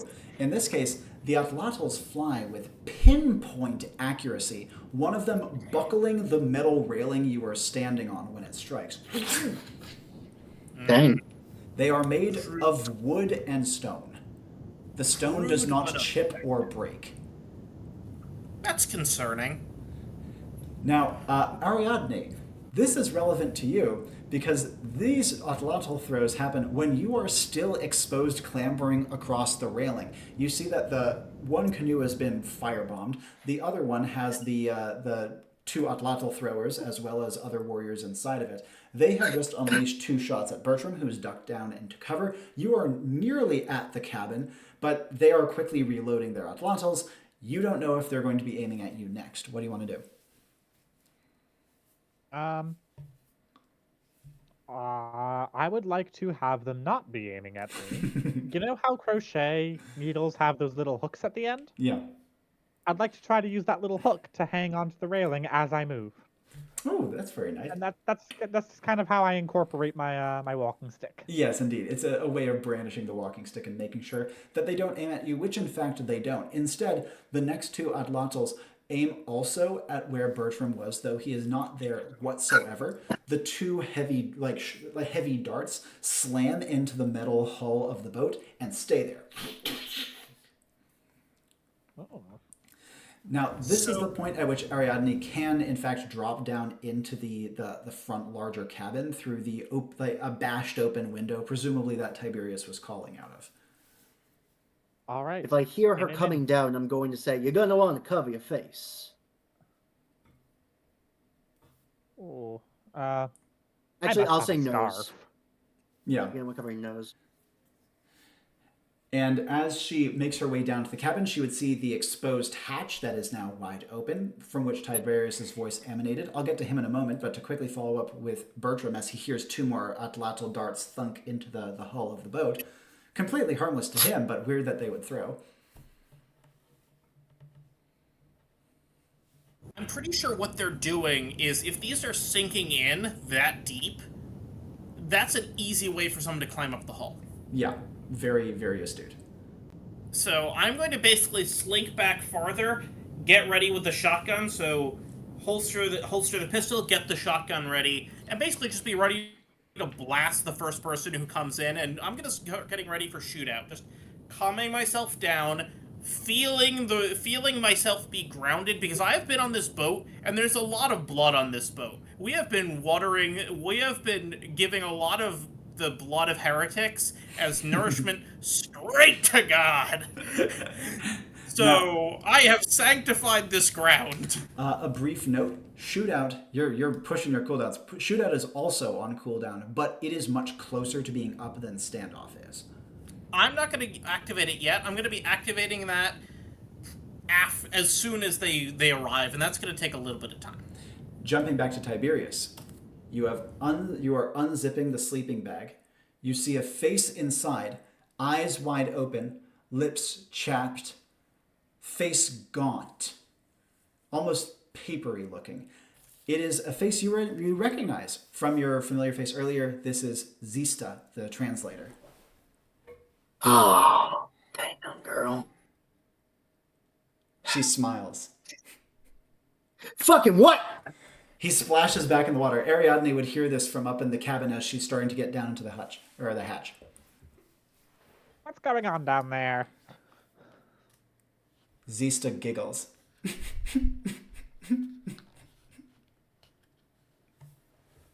Say something. Hello?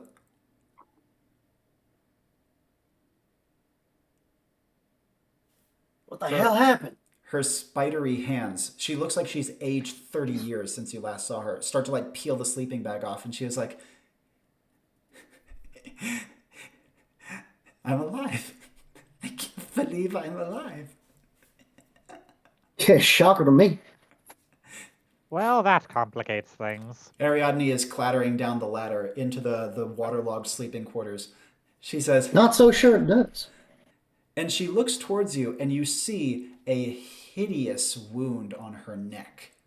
Awful, awful wound. And it looks like there's no blood, there's no meat even. Instead, you see what look like brass buttons, maybe? Small brass buttons? Can't be sure. Inside of her skin. She doesn't look like she should be alive, does she? No way. Tell me what the hell happened. We crashed. We weren't paying attention. It was a stupid thing, really, and we crashed. But it doesn't matter. It doesn't matter. Look at me. Yeah, I am looking at you. She frowns Is there a and mirror says, in here? there's a cracked one nearby, yeah. You should too. She says, I think I recognize your voice. Such an interesting accent. You do. Tiberius Sinclair. Yeah, we talked about your hometown. Wasn't there a dialect of Metro that wasn't quite... I forget what exactly it was. Details don't matter. Right now, look at yourself in that mirror. She looks You'll in the find mirror. your memory a little fuzzy, darling. Ariadne is now able to see Zista in full. She's probably was in her late 20s, like Tiberius's age, but now she looks at least 40 and horrifically skeletal. She touches the weird wound with its brass buttons at her neck, and she says, and pinches it, and the wound seals shut.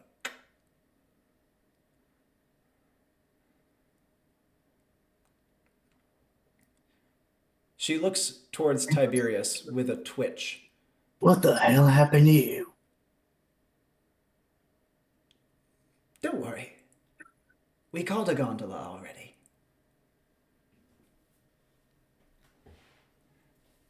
She smiles How long ago? hazily. You know these people. And she says, what people? Is the gondola here?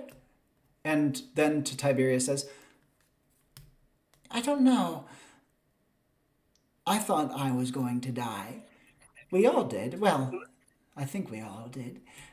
And so I thought I would have a rest before we went.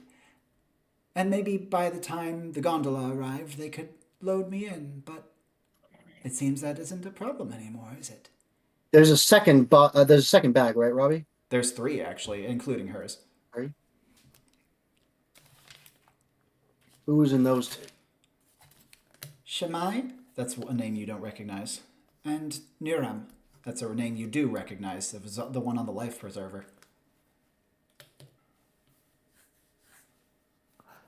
Dearie, if you still had an endocrine system, I would advise you to sit down for this, but, I think you were right. I'm not certain you're alive right now.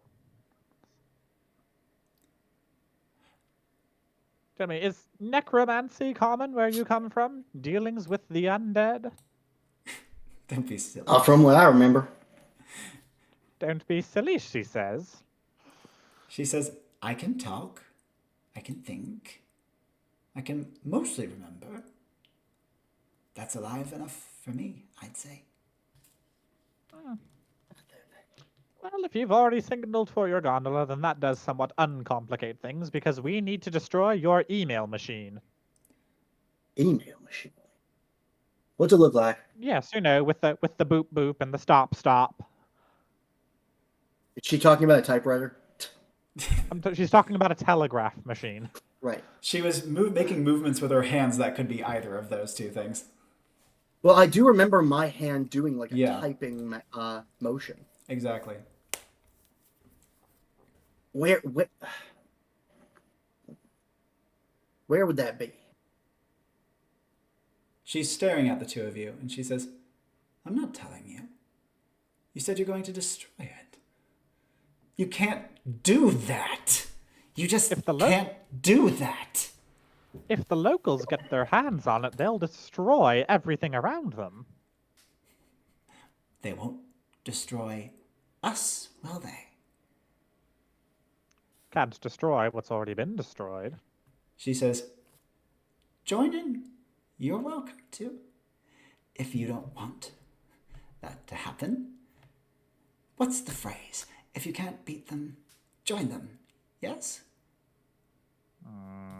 She says, we're on a sea rock in the middle of uncharted waters. There is no hope. Uncharted, you say? Pulls out map. You have a map? She makes a lunge for it. We need to get home. Get you out And of the here. gondola's on the way, isn't it? But if there's a map, it means we might be able to get home.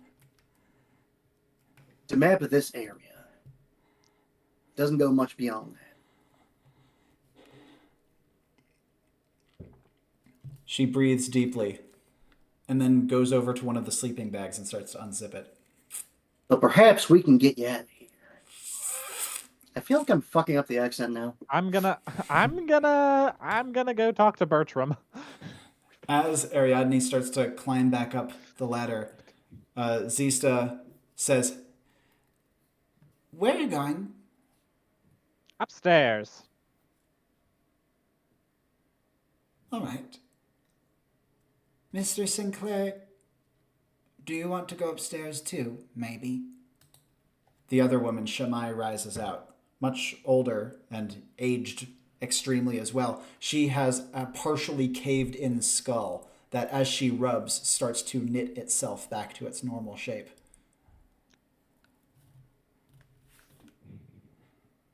That didn't sound like a question, No. did it? What does that do? Tiberius, why don't you stay here and, I think not.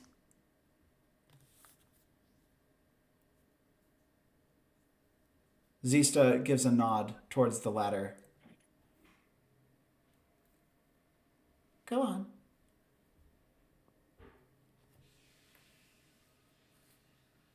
So she is not acting like I remember her to, did she? No. She was eccentric for sure, very chatty, very much an oversharer, but nothing like this.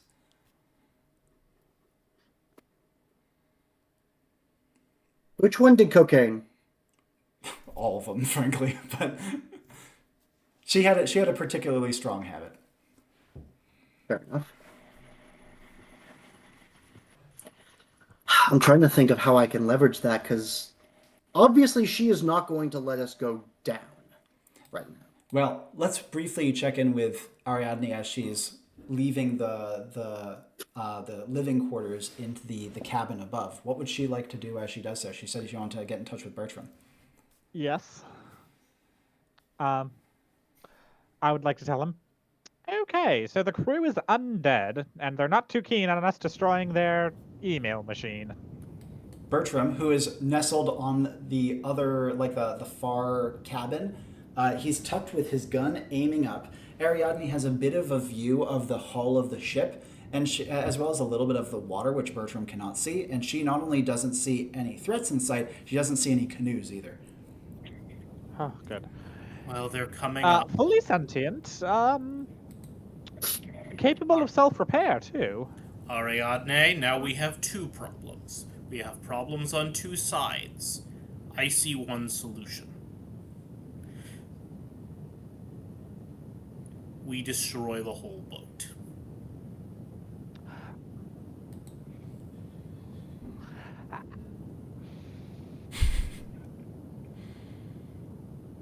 Well, first of all, not sure how I feel about the re-killing the zombies. Second of all, that's a bit of a tall order, don't you think? Indeed, it is. But right now, we have forces coming in, and they will not stop. I can fight. I will continue to do so.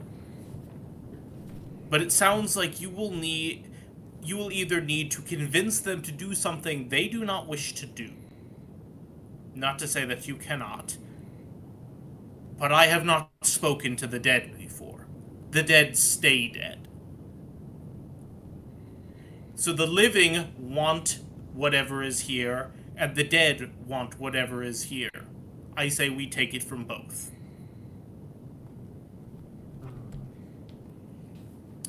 I'm gonna close my eyes and think back a little bit to basically little child Bertram in church school. Like Bertram learning his Bible. Basically, precocious little kid, maybe a little bit more stern. Basically, their scriptures would definitely have a sort of Solomon presented with the two babies type of story.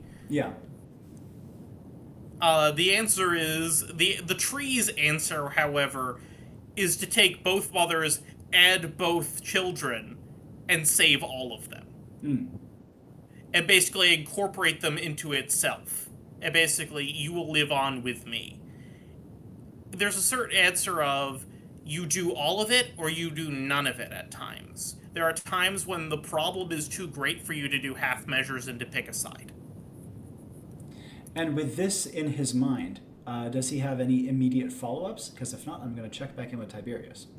I have one shot left in the flare gun. Yep. That's what I was about to say. I'm going to hold the flare gun. This is a wooden ship. The hull is metal, but the deck is wood. You are correct. This can burn. There's enough wood here to burn. Ariadne, any reactions from you with your head poking out of the little dashed window? It's sloppy and dangerous, and I'm not a fan, but it could work.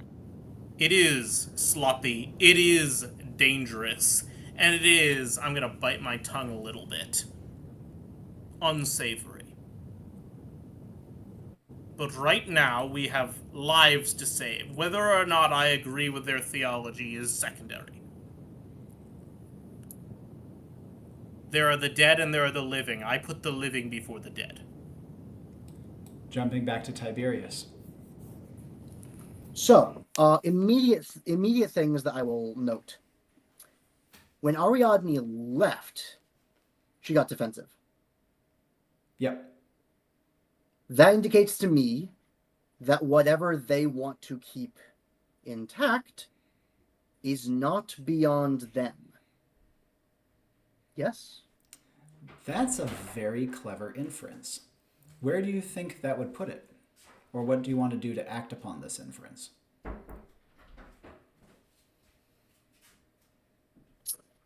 Is Fork in the Rudolph cooldown? It is not. Excellent question.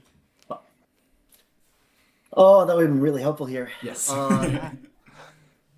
Mine is, do you want to ask for an ominous witchy vision? not next to you right now, and I don't want to yell to you because I don't want them to know what I'm doing. Though I do know that she is capable of doing that.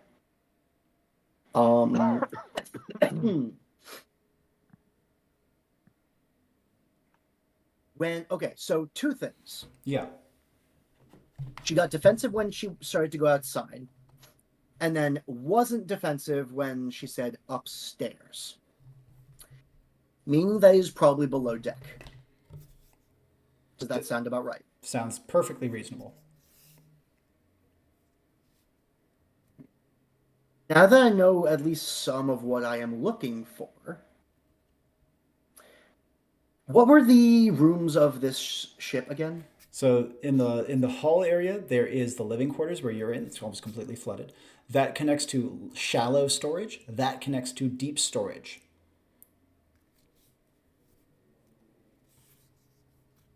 Just outside here, where I am going, is the mess hall. Was it? It was like the larger cabin. They probably would have eaten there.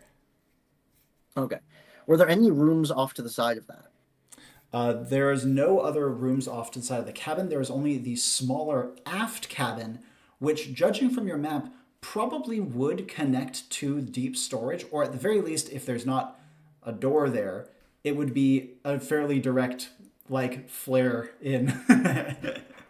Though obviously very dangerous. And the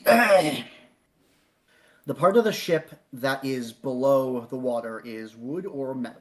Both. The hull is metal, so the thing that the ship kind of rests on like this if you're looking at it from straight front, but all the decking and the actual guts of the ship are wood from everything you have seen with a little bit of metal mixed in. Okay.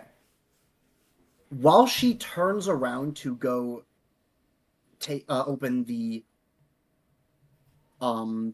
sleeping bags, I would like to start toward upstairs, and I would like to pitch that she doesn't.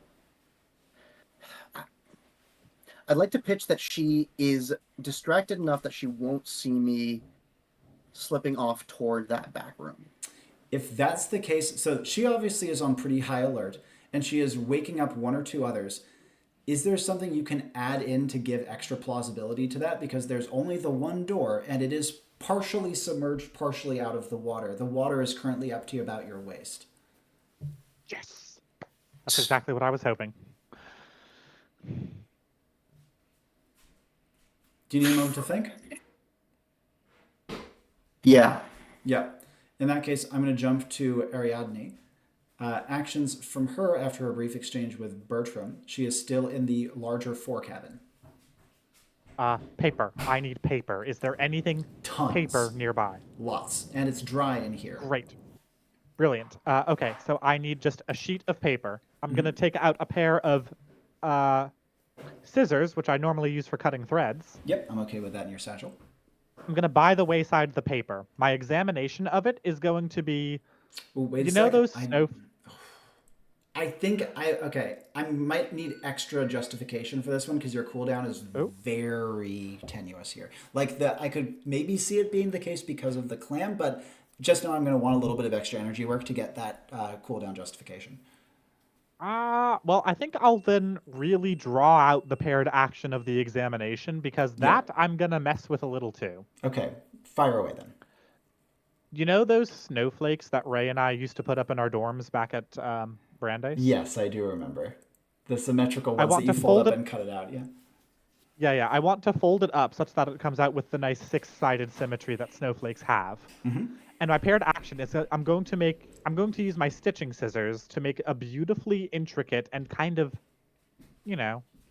spindly, spidery design to the paper snowflake that I'm making. That's lovely. I like that a lot. And if that's not drawn out enough, could I actually make a couple of snowflakes? Yeah, I'd actually be okay with that. I'd say, especially if you're not trying to make particularly intricate ones, because that would draw out the action pretty ridiculously, like into the minutes range. How many do you want? Like 2, 3? Yeah, 2 or 3. Absolutely. And I think that can justify the by the wayside for sure. Because of that, what are you trying to get out of this? I want to be able to. I want them to freeze water.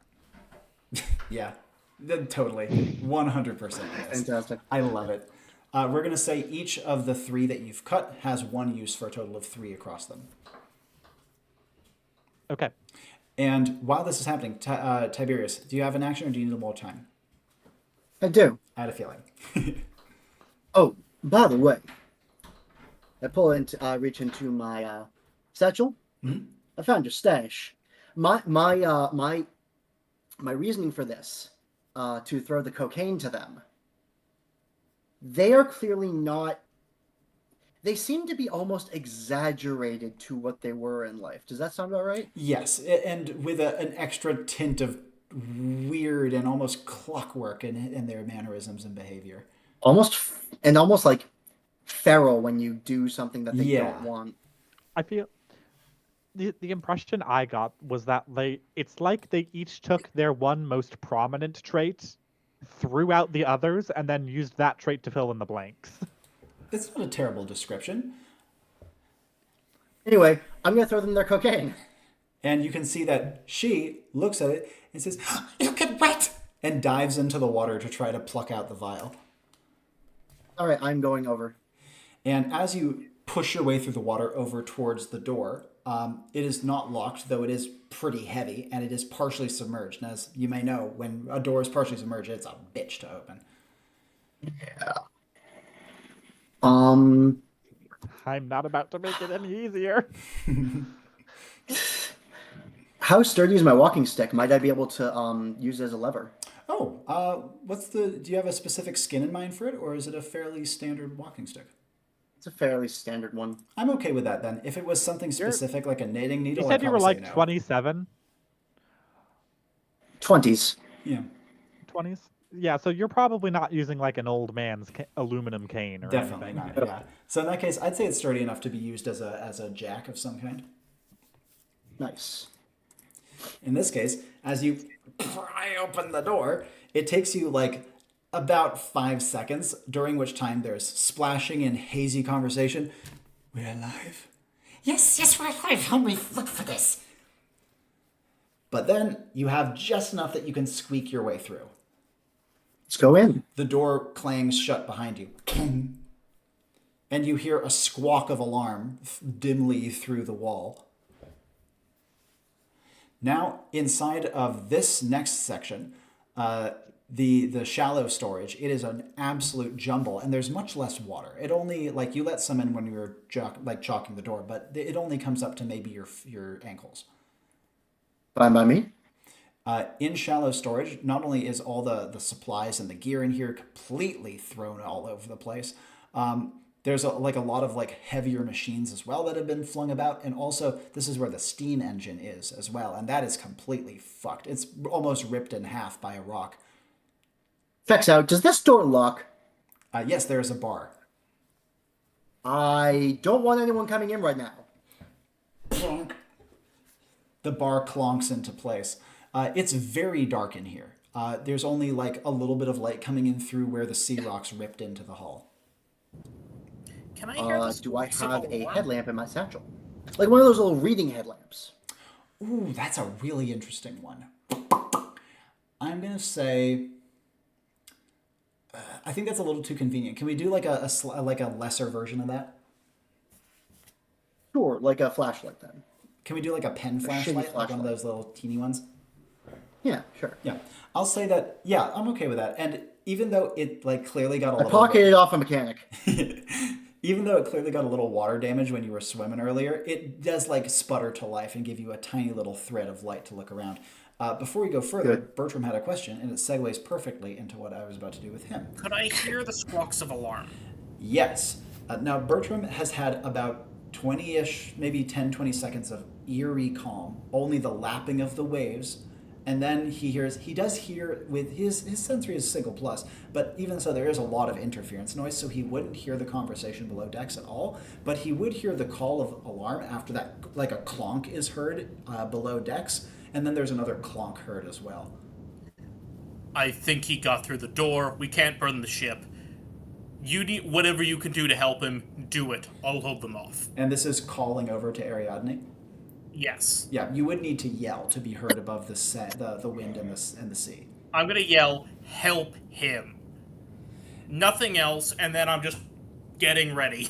As you do so, and you're looking over to yell that, you see something strange on the horizon. Not on the horizon, but it's close-ish. You see a ship with a single long paddle.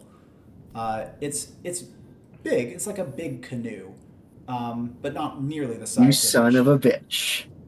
I don't like this at all. I don't like this at all. I don't like this at all. Oh, the blasphemy, heresy, bad news, bears. God doesn't like this, and neither do I. It's also out to sea. There's no way a canoe would be out there.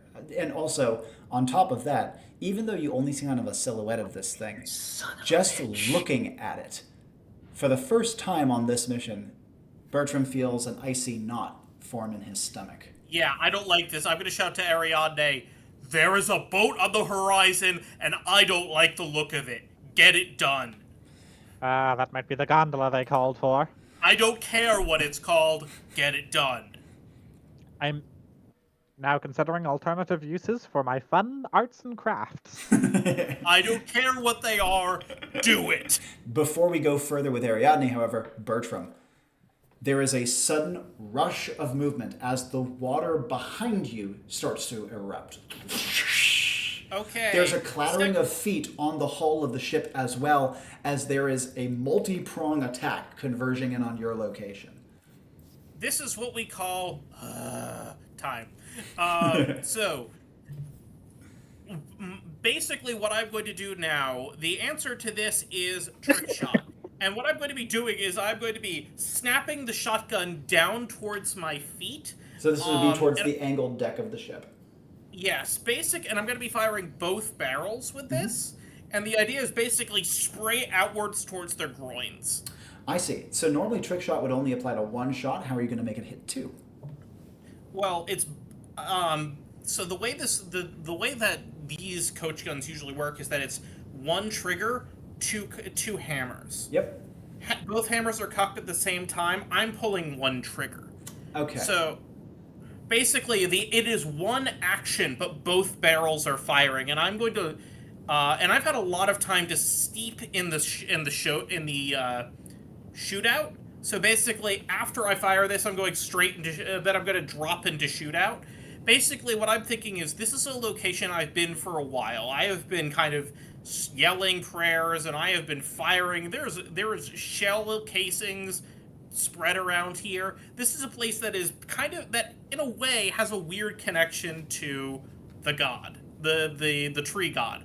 There is blood spilled here by me, shell casings from the god. The other thing I'm actually scratch that. I'm gonna do one better. After I fire the trick shot, I'm gonna pull the three rounds from my pocket, those three spent casings from my revolver. And I'm going to throw them down at my feet, and I'm just going to say, grow. And I think I know what you're going for, but give me a little explicit of what you're going for. I have been watering the roots with plentiful blood. I want them to know what that means. And For change, Greg. He has double plus. I have double plus. And as the trick shot erupts in a snowblower-like spray over your head and behind you, and the casings start to drop down, you said also? And I would actually break open the shotgun for the shell casings to join that. One of the shell casings for the pistol was one of the ones that was guided along the roots. Yeah. These shell casings have all been intimately interconnected with this network of prayers. I want the roots to come home. Lovely. In that case, as the shell casings drop from the wood of the deck, contorting tendrils start to spontaneously twine and grow out, forming a thick bracken-like cage over Bertram. And a good thing they are, because though his spray has covered his back, his right side and his front have 4 hostiles all converging simultaneously. Nochalok warriors in various states of armor, animal umbras surrounding them, plunge down at him with remarkable precision and coordination. Their combined strikes bear down simultaneously on the cage formed of your manifestation and your spent shell casings. Actions that you'd like to take, they're coming in fast, but shootouts up, so you do have bullets chambered. This is going to basically be fanning the hammer on a shotgun. And as you start to fan, you were saying? Okay. Basically, it is going to be... So I'm going to be really lodging this into my shoulder as tightly as I can, kind of bracing with one hand, and then basically spraying, kind of double triggering the hammers as best I can. I need a constant spray of shells, just getting these guys out of my grill. Slamming noises as they smash into your cage. It buckles and bends in its long coils, contorting nearby and around you.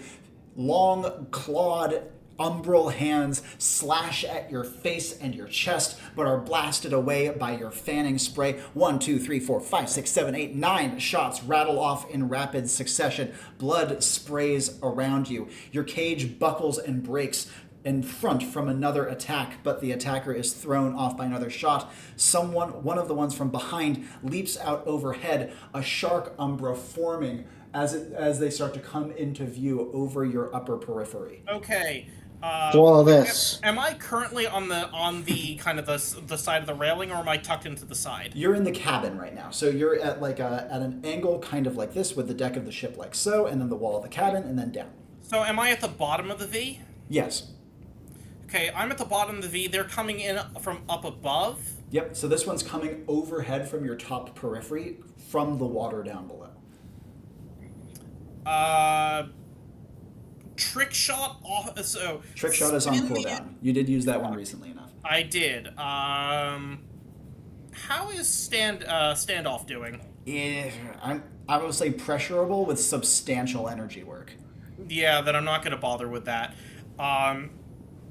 Then what I'm going to do is, so this is going to be more of a manifestation, but kind of extend the barrel and sweep it forward, try to kind of pull the cage kind of in front to block, and then match them with a shotgun blast. Your cage moves gingerly, but it has been badly damaged, and I just needed to slow it for a second before I can blast them with both barrels. The manifestation cracks and starts to lose its tether to you, and the cage starts to fall apart, but it does have enough integrity to withstand the initial chomp of the bite, much like a diving cage against a real-life great white during a research observation, as your blast goes in through the Umbra's jaws into the chest of the Nochalok, who is delivering the blow.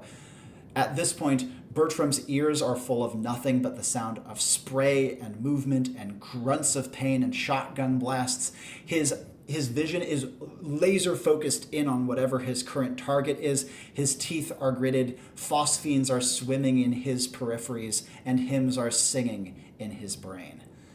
Before we go further, jumping back to Ariadne. Okay, so my plan here is to drop one of my snowflakes. As soon as it touches the water, it should hopefully rapidly freeze the whole pool. And I think I would like to get the most use out of that with a well-placed lie, augmented by a manifestation. What's that going to be? My manifestation is I just want to mimic the sound of... what was her name? Xenon? Oh, Zista. I want to mimic the sound of Zista's voice. And that's going to be your manifestation? Yeah. Okay, how are you going to initiate the manifestation?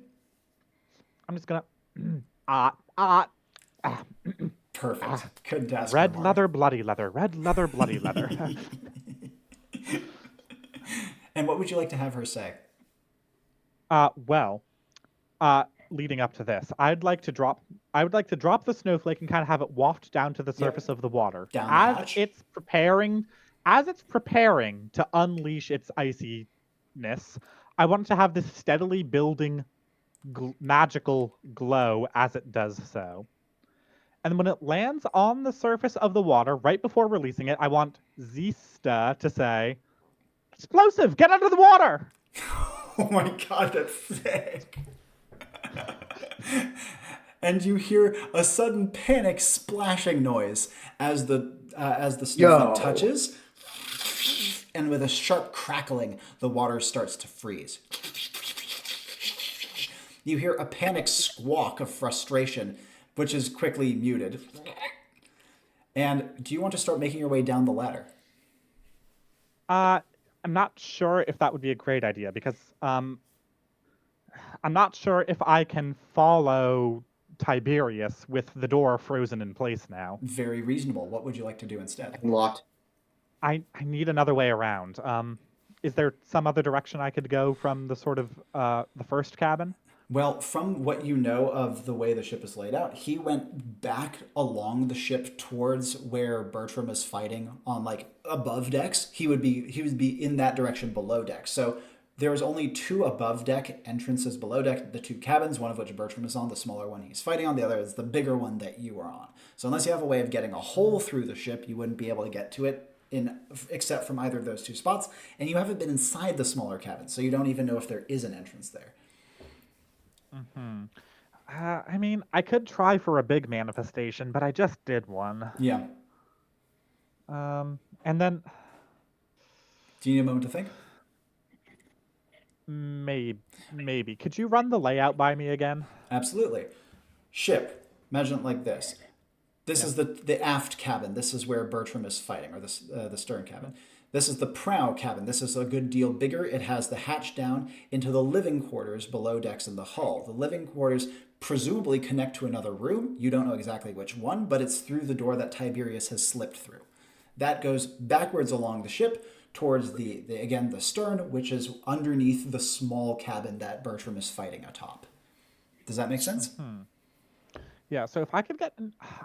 I have a good feeling about the small cabin. Well, if to get into the small cabin, I would have to go through Bertram's fight, wouldn't I? Yes. And just from what you can hear, it's a big one. All right, I'm going to do the big manifestation. While you are considering that, before we jump over to Tiberius, Ariadne, being in the prow cabin, actually has a good view of the forward sight of the ship, and because of that, she would see the dark figure on the horizon on the water. It's actually remarkably close now. A black ship with a single long paddle. It's close. Closer than would be comfortable, and just a glimpse of it fills her with the same sudden icy fear that the vision inspired in her when she shared it with Anum. There's something bigger at play here. At first, I thought it was just that the Noche guys. Nochalok. At first, I thought it was just that if the Nochalok figured out how to communicate over great distances with Magitech near instantaneously, then their expansionism would be off the charts. But now I think there's something else at play. As you are Something about that considering, gondola. Tiberius, you are in the shallow storage. Robbie, you son of a bitch, you're a genius.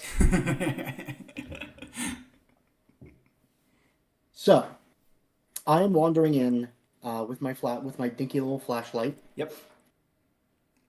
What are you going to be looking for? Where are you going to be looking? I'm looking for something with a keyboard. Yep. As you're scanning around, there's obviously a lot of junk that has been thrown about by the ship. In fact, now that you're looking here, there's no way this would work if it weren't pinned, like nailed down. Like it would not be able to be like a loose item, because otherwise it would have been thrown and destroyed by the ship's crash. Wait, do I find it?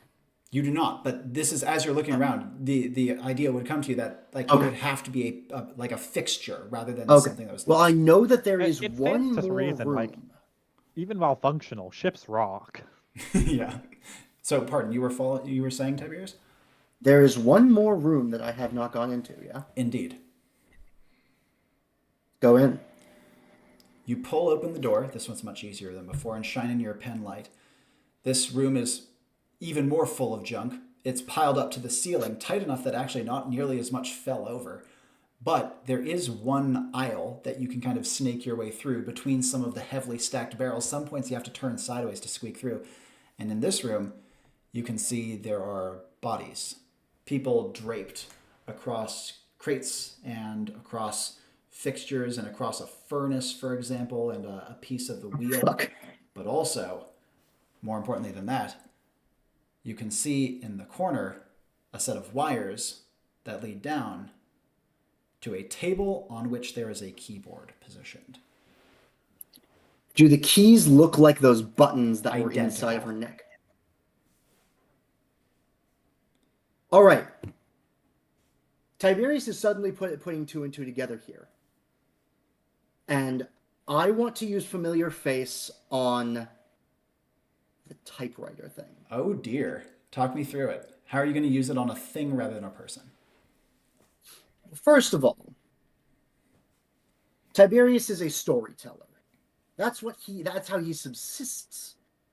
That's how he gets his living. He wanders around telling stories, and people believe him, and some of them he knows about, some of them he fakes, but there's always stories, and there's always tell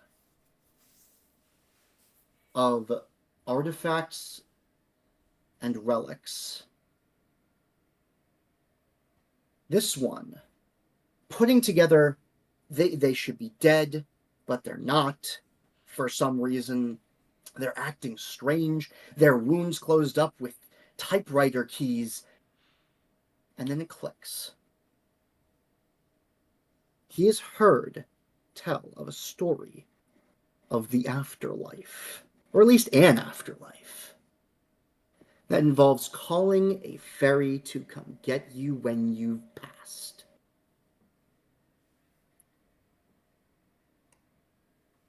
This is how they contact it. And with familiar face, there is always a reciprocity, a relationship established. We know your side of the relationship where you've heard the story. How does the typewriter know you? I've dodged death enough times. It doesn't really like me that much. And because of that, as his pen light illuminates the typewriter portion of the telegraph machine, he can see a set of names typed on a page, one for each member of the crew, and at the bottom, Tiberi, halfway or most of the way completed. Oh, fuck. How long would it take for me to ping out? At the moment, you don't know. You'd have to initiate it. Okay. Well, I mean, all right. Question. If I break it, will that prevent them from being brought to the afterlife? You do not know. You've heard the story, but you don't know. There's no point in that story would it ever have had the addendum of, if it breaks, this happens. That part doesn't normally show up in stories of this nature. Oh, I think we lost him. Shite. Well, it was a cool moment. Or he's Didn't he- paralyzed in fear and indecision. Wait, Jamie, I think I heard you back. Yep, I'm here. Sorry. So, anyways, I was saying that you have no idea whether that would be the case. Those sorts of stories don't typically feature the artifact breaking. Brew.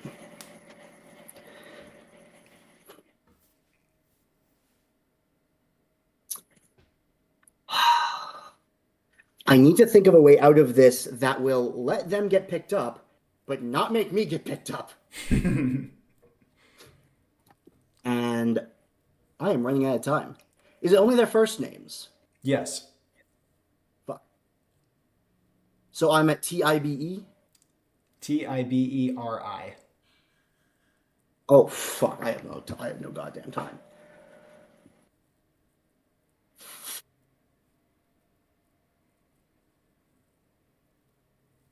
All right. Where's Fork in the Road? Fork in the road is up. Good. I am going to focus on the names.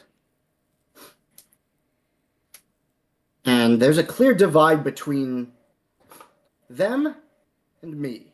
Yep. There's even a couple spaces Because I haven't in died between. yet. I haven't died yet. Yep. My guess here, after focusing on the names and thinking this through, my guess here is that if I don't die, if I dodge death yet again, I'll complete. And it will not take me.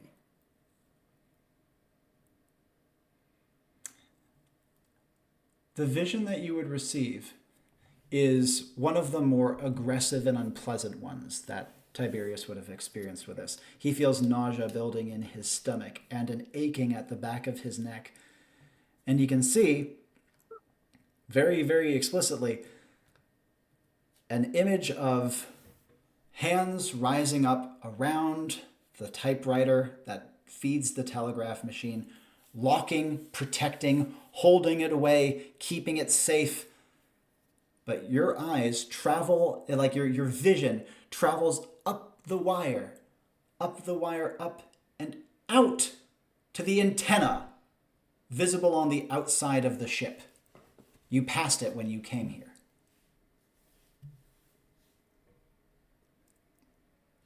If we break the antenna, we break the signal.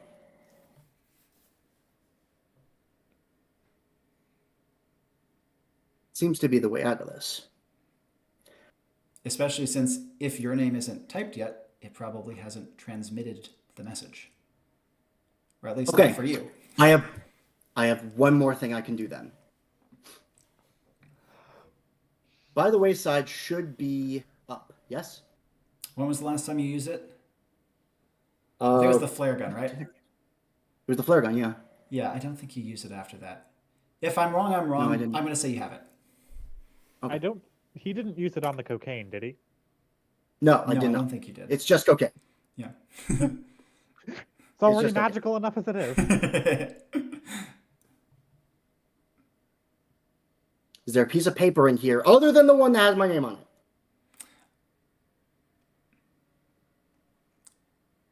I'm going to say no, but there's a lot of crates in here, and the crates have labels on them.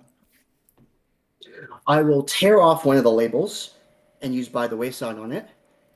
This paper, when folded into specific shapes, can take on properties of things that it represents. I'm going to make an origami swan. I had a feeling you were going there. I love it. I am going to use a waypoint on it. Oh my god, that's even better. And I am going to... Memos! And I don't even need 5 words for this. Shoot the antenna now. And send it on its way. Best of all, your time folding the swan can fulfill the paired action for By the Wayside. Before you send the swan off, let's jump to Bertram.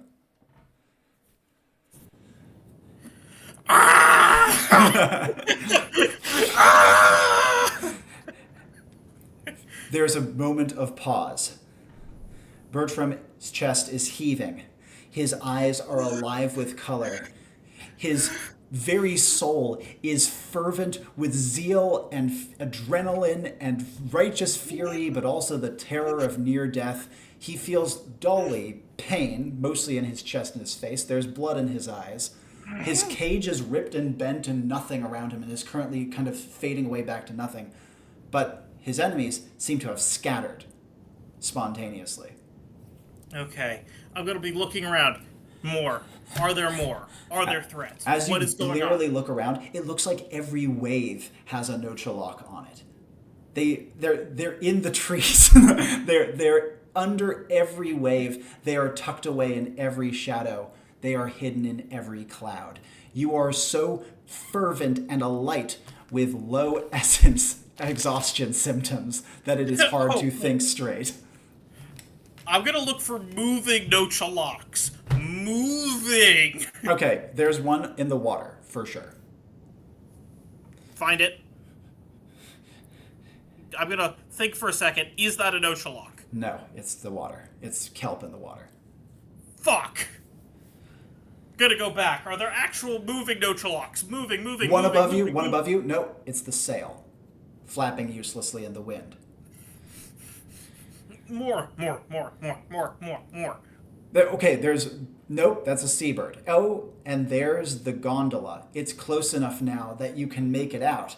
Sleek and black and dapper with a little covered cabin inside of it. Oh, fuck no. I have none of that. No. Bertram is losing his cool. The cool has gone by the wayside. I am noping out of that. I need something to shoot. I need something to stop that. Before we go further with that, Ariadne, actions from you. Yes, Ariadne, until this message comes in, is still going to be focused on trying to get to the... the message isn't going to you. The message is going to Bertram. Yeah. Anyway, my big manifestation is I want to transform into a spider. Oh dear. Oh my Okay, goodness. random. And talk me through this. I think the way I would like to do it is, can I pitch that there is a living spider on this ship that I can find crawling across and kind of scoop up onto my finger? I'm going to say not just a spider, an orb weaver, in fact. Wow, perfect. Maybe she's still looking out for me. Anyway, I'd like to focus on that spider. I open the rest of my eyes and stare into its eyes, and as I do, the graying of my hair suddenly accelerates. My hair turns white.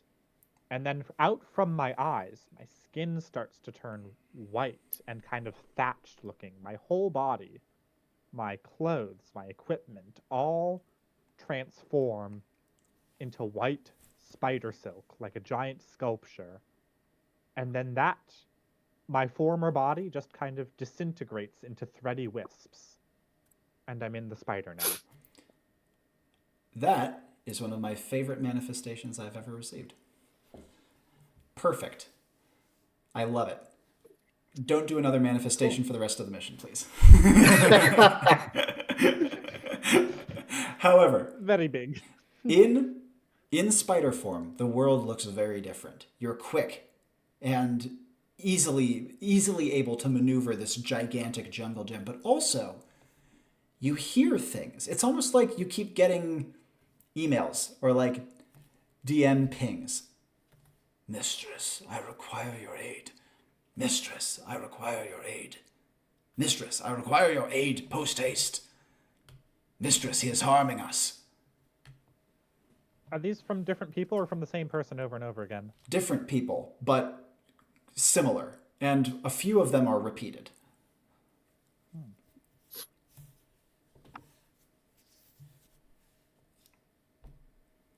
Where are you going to start to crawl? Let's begin with that. I would like to try to crawl through a crack or a hole, a crack between the wooden planks of the deck or a hole, and I want to try to get down into the Into the smaller. Yeah. So are you trying to go directly down into the living quarters that you had been in, or try to go along the deck of the ship and then go down at a deeper point? Along the deck of the ship and then in at a deeper point, I want to circumvent the living quarters. Absolutely. And as you make your way along the deck, you hear it again. Mistress, we require your aid. Please, your webbing. We need it. He is a threat that we cannot handle. Is this from a Nochalak? Yes, without doubt. It's from a nearby one, in fact.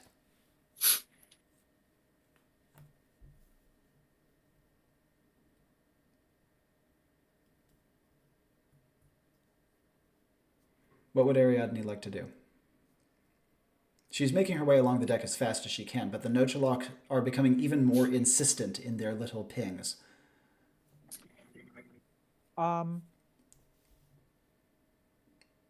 Okay, just rapid scroll. Whose name keeps popping up? You actually can refer to them by name at this point. Sarge and Ursi and Daxt. Sarge. I'd like to cocoon him in threading and then have it, like a trapped fly, and then have that threading kind of connect to whatever is nearby to lock him in place. I want the threading, if possible, to be bulletproof, but I want to non-lethally neutralize him is what I'm going for. And though remote and only known through this little interconnected message, you hear, Mistress, Mistress, what power is this? I do not understand what you are giving me. You will be protected. And you will be still for now. Must we be? He is close to death. I smell it. For your own safety, you must. You found a crack. It's near Bertram, who you can see is heaving and whipping his gun around wildly. His face has been ripped to shreds, though, even like exposing teeth under his gums. Though he is still clearly alert and with it enough to be looking around, though frantic nonetheless. Well, on the one hand, I know he's religious. Maybe I could use that to rally and stabilize him a little. On the other hand, I don't think he takes kindly to other gods, so maybe not. Reasonable. Are you going to try to slip your way into the crack? Yes. And you do so, entering into the deep storage to see the piled high boxes and the bodies drifting between Tiberius finishing his crane and the telegraph station tucked against the far wall. This would be as Tiberius is putting his message into the waypoint integrated into the crane and setting it to fly off. It flaps gently and then coasts down to the water, swimming on the water out through, because this room does have a break in the hull, out through the break in the hull towards the outside. What would Ariadne like to do after witnessing Tiberius doing this? I would like to drop myself down on a thread from the ceiling and kind of spin myself right down into Tiberius's, right in front of his face, and say, and I ask, "What magic are you up to there?" Tiberius would hear Ariadne's voice seemingly from nowhere and probably start before seeing the little spider dangling hypnotically in front of his eyes. There you. Me plus. I'll be damned. I just sent out a message to. No, you won't. I just sent out a message to Bertram to shoot the antenna down. If all goes well, he'll do it before that finishes. Ariadne can follow his finger, and she can see that his name is being My pen tapped light, out. actually. Oh yeah, thank you, the pen light. There is now a U.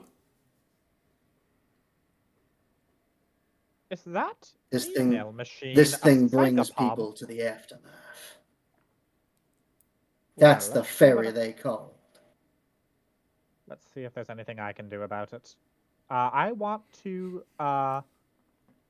waft over and start trying to bind. You know how typewriters have they have the keys, and then they have those little levers that jump up and actually press the letter onto the page. Mm-hmm. I want to start trying to bind the S with That's spider so silk cool. down to the thing so that even if the key is pressed, it won't move up to the page. And as you are doing so, Tiberius first, but then Ariadne would notice the bodies rising from the shallow water. Oh, fuck. You recognize faces from the crew who start to seal wounds. A few of them look self-inflicted. One of them says, Nearly time to go, I think. and another one says, Yeah, it'll be nice to be on a gondola for a change. I missed it back when we were in the capital. another one says, Yeah, Yeah, I agree. Do you think we should let HQ know? Any chance I can just hide behind a box? Yes. Maybe. He reaches his hand over, and Ariadne feels the S key be pressed and strain against her webbing. He absent-mindedly taps the S key, almost like he doesn't know his hand is doing it. Bertram. I don't. Oh, yes, quick thing from Ariadne before Bertram. I was gonna say I don't want to like. I don't. I want him to get his hand away from the register. I just want him to reflexively pull it away, which is why I kind of want to bite him. But I wonder if he's capable of feeling pain. Then again, I do have the holy venom. Do you wish to bite? I do wish to bite. I wish to envenomate. He flicks his finger. Can you feel that? Can you feel anything? No, I haven't felt anything in I don't know how long. Since we crashed? Maybe. Ow, this hurts. Bertram. Yep. Movement. For sure movement this time. Something small and white. It flutters up to you almost like a butterfly. Grab it. It's a small paper. And as Unravel you it. unravel it, you hear in your ears. Shoot the antenna now. I'm doing it. There is no question. It is happening before anything is telling me otherwise. I'm unloading every bullet I have into it. The antenna has been nearby you this entire time, sticking out the tail end of the rear cabin. And as you turn Both and shoot, barrels? And both barrels, and then the revolver, and then turn the revolver around and then start pistol whipping it. a big, like a chunk of the cabin's roof is missing. The antenna is absolutely gone. Some of the wires below it have been ripped up as well. And your pistol haft is slightly dinged from the beating. Your hands are quivering, but you feel a sense of triumph, filled by dread as you see the gondola has pulled up right next to the ship. It's in front of you now. I'm gonna start backing away and praying for dear life. You press yourself into the sideways deck of the ship, tucking yourself down as tight as you can as the gondola door slides open, revealing only darkness. And you can see then a bit of movement as the cabin door lopsidedly pushes open and a woman stumbles out and slides down into the water. Oops. She swims over to the gondola and pulls herself in. I'm just gonna look on this in total horror. Just. She calls over her shoulder, "It's all right. It's roomy. You'll be able to fit." Tiberius, down below, you and Ariadne see the 7 who are in the room with you look up almost dreamlike. Time to go. And start to march in single file out of the room slowly. The one who Okay. Ariadne bit is still kind of shaking his hand. Ow. I am very much not in view. Yes. Deep inhale. And I relax the ice I made earlier. It's time for them to go. Bertram above would see one by one, over the course of 3 agonizing minutes, gaunt figures pulling themselves out and sliding down into the water and then pulling themselves into the gondola. The cabin looks like it only has room for 2 people, but 10 go in, one after another. The long oar reaching out of the gondola's window doesn't move. And as the last shambling person, still shaking his hand, ow, reaches the water, he looks to the gondola, and for the first time of all of them, you see him frown. But wait, we only just woke up, and there's so much more to do. He shakes his head, but the water current churns slightly and pulls him towards the gondola. "No," he says, shaking his finger. "No, he sucks at it a little bit. No, no, no. My venom's in him. Yes, it is.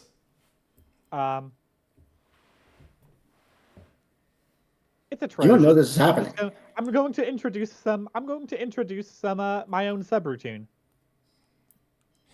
Now, Ariadne, during this period of time, I'm guessing Tiberius is still hidden, but Yeah. would she like to make her way back above decks? No, I'd like to stay by the typewriter. Absolutely.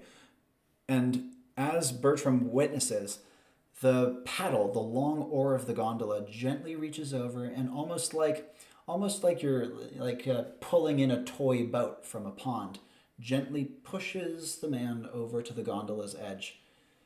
At which point you see that a gloved hand reaches out and pulls him in. All right. I am watching Then I don't something have to from do a that. nightmare, and I will not make any noise, but my entire mental processes are made up of prayers for save me. Bertram's body is shivering. His guns, for the first time since the mission began, are completely unloaded. Yeah. Tiberius and Yeah. Ariadne, down below, you hear a whir and then a click. And you see that there's a slitting noise. And the paper the typewriter was working on is cut by like an internal razor of some kind and falls down into the water with Tiberius's name unfinished. Actions from the two of you. This. There's a heartbeat there. I wasn't worried for a second. And She fucking lied. Yeah. And Ariadne, you said you had a thing? I had a thing. Now I feel like I'm kind of waiting for my badge to ping. It's funny you say that. You feel it. Each of you feels your badge gently pulse. Bertram slaps. I'm going to pick up that piece of paper against my better judgment, Yep. and I'm going to ping out with it. Normally I don't let you take items from off mission, but in this case I'll allow a souvenir. Come on! I have to bring that. Mm-hmm. And Ariadne. I release all the Nochalok that I had ensnared. Reply to all. The danger has passed, my children. Remember the patience and the wisdom of the spider going forward. Thank you for letting me borrow your form, dearie. Ping out. And on that note, we will end the mission. Robbie, that was such a good callback. As soon as I saw the buttons, I'm like, I know exactly what is happening. Yeah. So I didn't put together until they were starting to come back from the dead. Then I was like, you son of a bitch. I originally thought, oh, it's calling in from home and it's a colonialism thing. No, it wasn't colonial. No, it's death. It's death. Now, do you guys want to briefly explain what exactly was going on there? As best you remember it, because I believe all of you were on that original mission. Yes, and we are. Also, Platform was on it too. Yeah, that's true. Platform was on Indeed, it. he was. So if I understand correct, And Dash. Mm-hmm. Remember Dash? I'll start. So back in the day, like Robbie said, it was a call. This is a callback to our 6th ever Enclave mission, I think it was. Yeah. And basically, the premise was, and you're first. The premise was there was an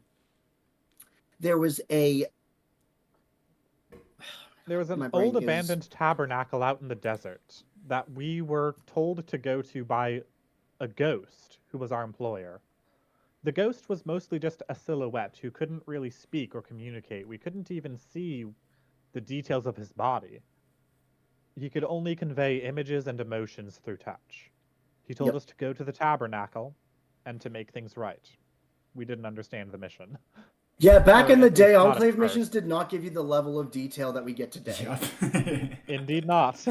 So, You from what I monster. recall, after that, we ended up going there. It was a completely shit. It was a shit show of a tabernacle, dark, dusty. We make our way down, and there are a bunch of basically immortal individuals. They would. It's not that they were immortal. It's that they should be dead, but they weren't. Just They wouldn't weren't. They fucking could die. not die. They could not Um, die because the road to the afterlife, this old telegram machine, was broken. And they wanted to keep it that way because they didn't really want to die. Understandable, have a good day. That being said, not being able to die kind of throws the balance of the world out of whack. So no, we're not letting you do that. so we ended up repairing the telegraph machine and getting them into the coach. It was in this time the gondola, kind of a similar call mechanism, but different mode of transport. Yeah. And my goal with this, I thought it would be a cute callback to this time you were needing to destroy the telegraph machine, because as you might imagine, if the Nochalok had learned how to become immortal, that would have been a very, very big problem. Alternatively, they now have a death note. Yes. I was thinking the Yeah, death that note too. aspect, not the immortal problem. Either one is bad. Yeah. I want this person to be dead. Types in name, hits send. Yeah. I am very okay. So I both regret and don't regret my relationship with the thing. I thought it was Because cool. I feel like I wouldn't have gotten it if I didn't go that route. Well, yeah, I you need liked- the character justification. I liked the implication there that like Tiberius has cheated death a number of times, and Robbie's like, okay, for each time you cheated death, there's one letter of your name. I was It kind of almost gotcha. I was kind of going for that, but I was like, it's a really powerful use of the ability, and I wanted a built-in downside. So I was like, all right, Tiberius, here's your clock. Yeah. And I thought that was a pretty cool. I way was of doing it. temporarily a doomed. Yes. So I want to briefly going through the mission. Obviously, you guys are excellent players. There's no doubt about that. Even with Jamie friggin' dying, he still played fucking brilliantly. So just going briefly through my high points for each of you guys, because you all I gave you a hard mission on purpose, and I hope you don't mind. I took us a Fair. little long. I took us a little longer than anticipated, but I was having fun. So. That's okay. I don't even have work tomorrow. Well, I do don't have have work work tomorrow, tomorrow. but that's what Yeah, coffee is you two for. both have big boy jobs. Well, I don't have work tomorrow. I would normally, but I have COVID. indeed. Yeah. So to briefly go through the high points for me, first of all, we got to see two Wanderers play extremely differently. Oh yeah, that was awesome. Jamie, amazing use of your stats. I think that your balance build was great, and the Vigor was a shockingly useful pick. Like, that made a lot of difference. And I also loved how apt you were with Familiar Face. You had really aggressive Familiar Face uses that I thought were really fun to play around and gave me an opportunity to give you cool downsides. So I really enjoyed that one. Similarly, I also thought that, both you and Greg made great use of the Wanderer's more toolboxy stuff, unsurprisingly. Oh, yeah. But your core uses of Fork in the Road and Familiar Face were both so aggressive. They were so cool. They really took charge of what was going on, and I loved it. Classic Wanderer with the really interesting skill and twist. Awesome. Great. I was very happy with my performance today. Yeah, you should be. And you guys comboed with each other so love well. that by the wayside at the end. That was so good. That was perfect use. I loved it. The by the wayside connecting it to a waypoint was so fucking key. Yeah, I it was like, was. wait, I know exactly how to get myself out of this. Precisely. And I thought it was such a good way of synergizing with your team. I could totally picture a wanderer folding this little origami crane between their hands and then just kind of Yeah. fluttering it away. Yeah. And I mean, Also, that being said, if it weren't for the fact that you were a spider, I'd still be dead. yeah. And speaking of which, Greg, you continue to be the Lord of Manifestation. That's Yes! fantastic. Just Surprise, surprise. so many powerful things. And you may notice that the spider thing at the end, I gave you some extra stuff because you did such a good job of setting up that relationship early on that I wanted to have it pay off with a more direct interaction with this small avatar incarnate of a local deity. I thought that was just really, really cool. That was way more powerful than I was ever expecting to get. Indeed. And again, it's because I really liked your familiar face, and I thought that your setup for the familiar face was so cool that like what you actually got out of it was so mild that I was like, I'm gonna cash this. This is a special surprise that will help us I feel later. like I haven't used familiar face that often, and when I do, I feel like I've used it in a very librarian kind of way. Yes, you do. Like, give me more information. Yeah, it's just a matter of like doing the double establishment of the relationship.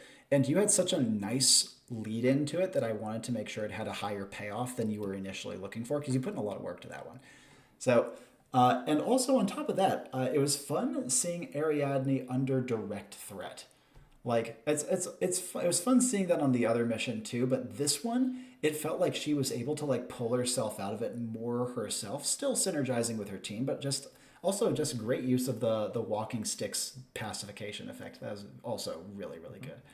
Just Yeah, you did an amazing job of working with comboing off of people. That was actually amazing. yeah, it was really, really good. And even like the little Tiberius Ariadne thing at the very beginning of the mission, so clean, gave you so much information. Like, imagine if you had just blundered in there and just like, I guess we'll figure it out. Like that would have probably been a huge fucking problem.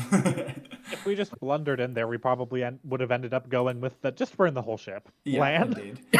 And unfortunately, that would not have killed them, and they would probably have tried to protect the typewriter. So there's there's a lot of ways it could have gone wrong. And Bertram, hi Greg. It was fun watching you play Hi. Gunslinger. That was definitely the Greg Fane experience, but a different season of the Greg Fane experience. Awesome. That has the record for the most. On this mission, Yeah. At some point on this mission, I thought, wow, Lucius and Bertram would get along great. No, wait, they would definitely kill each other. Yeah. And so the thing I like about Bertram, first of all, you always do I don't know if you guys can hear me, but I am. Oh, I can hear you. You're just a little well, behind in now- time. It's delayed from your video. It's weird. Yeah. That's weird. Well, either way, I don't know why I keep freaking like cutting out. no problem. Just how it goes. Were you saying something? It's been better so, since I switched Wi-Fi sources. yeah. Were you trying to say something? Because I didn't hear anything before. I don't know if you guys can hear me. No, I just couldn't hear anything you guys were saying. Oh, pardon me. Yeah. So Bertram, That's okay. you always do a great job of sprinkling in kind of manifestation hooks or energy work hooks with your religious work and stuff. That's always so clean. And you pushed your abilities so freaking hard. It was not only really cool and really shows what it got. Like, you held off 10 plus. I mean, there was 2 waves of them. So in total, like 15 very dangerous threats simultaneously. And it's because you pushed your abilities super aggressively and they didn't know what a gun was.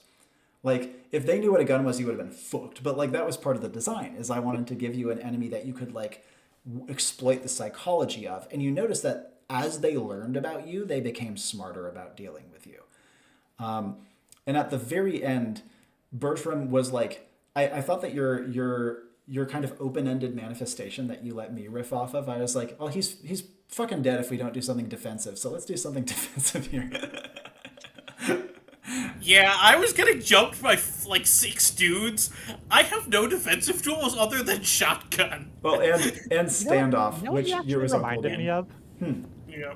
There's a character in Madoka Magica who uses magic to turn her bullets into plant seeds that she can then grow vines out of.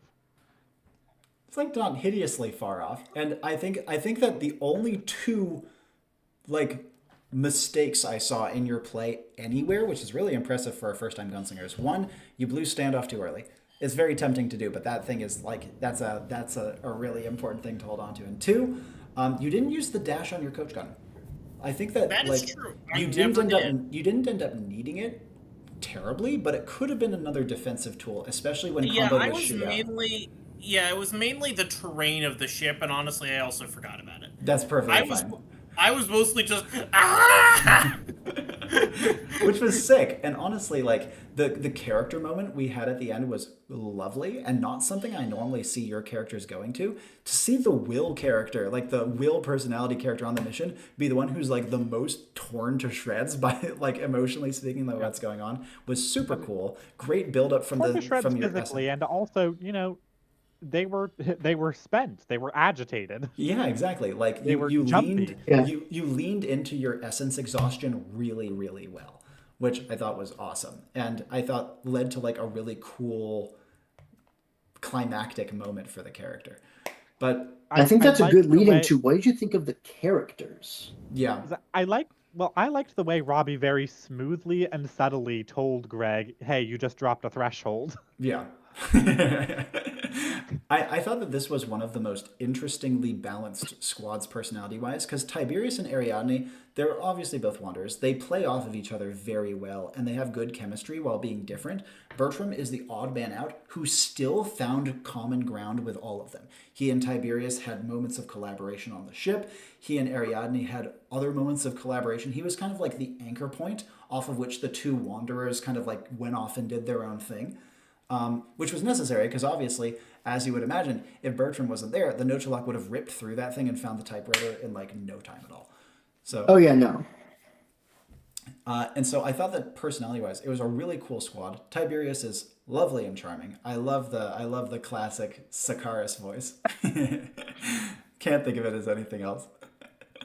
It is the Sakaris voice. Yeah, a That's character. what it is. A character from Legacy who's very infamous. It And- started to fail a little toward the end You there, still but that's did because good. I am brain dead. That's perfectly fine. I thought that Bertram was nicely, like, he fit the Greg Fane experience, but still felt unique enough. Like, let me put it this way, I felt the gunslinger traits.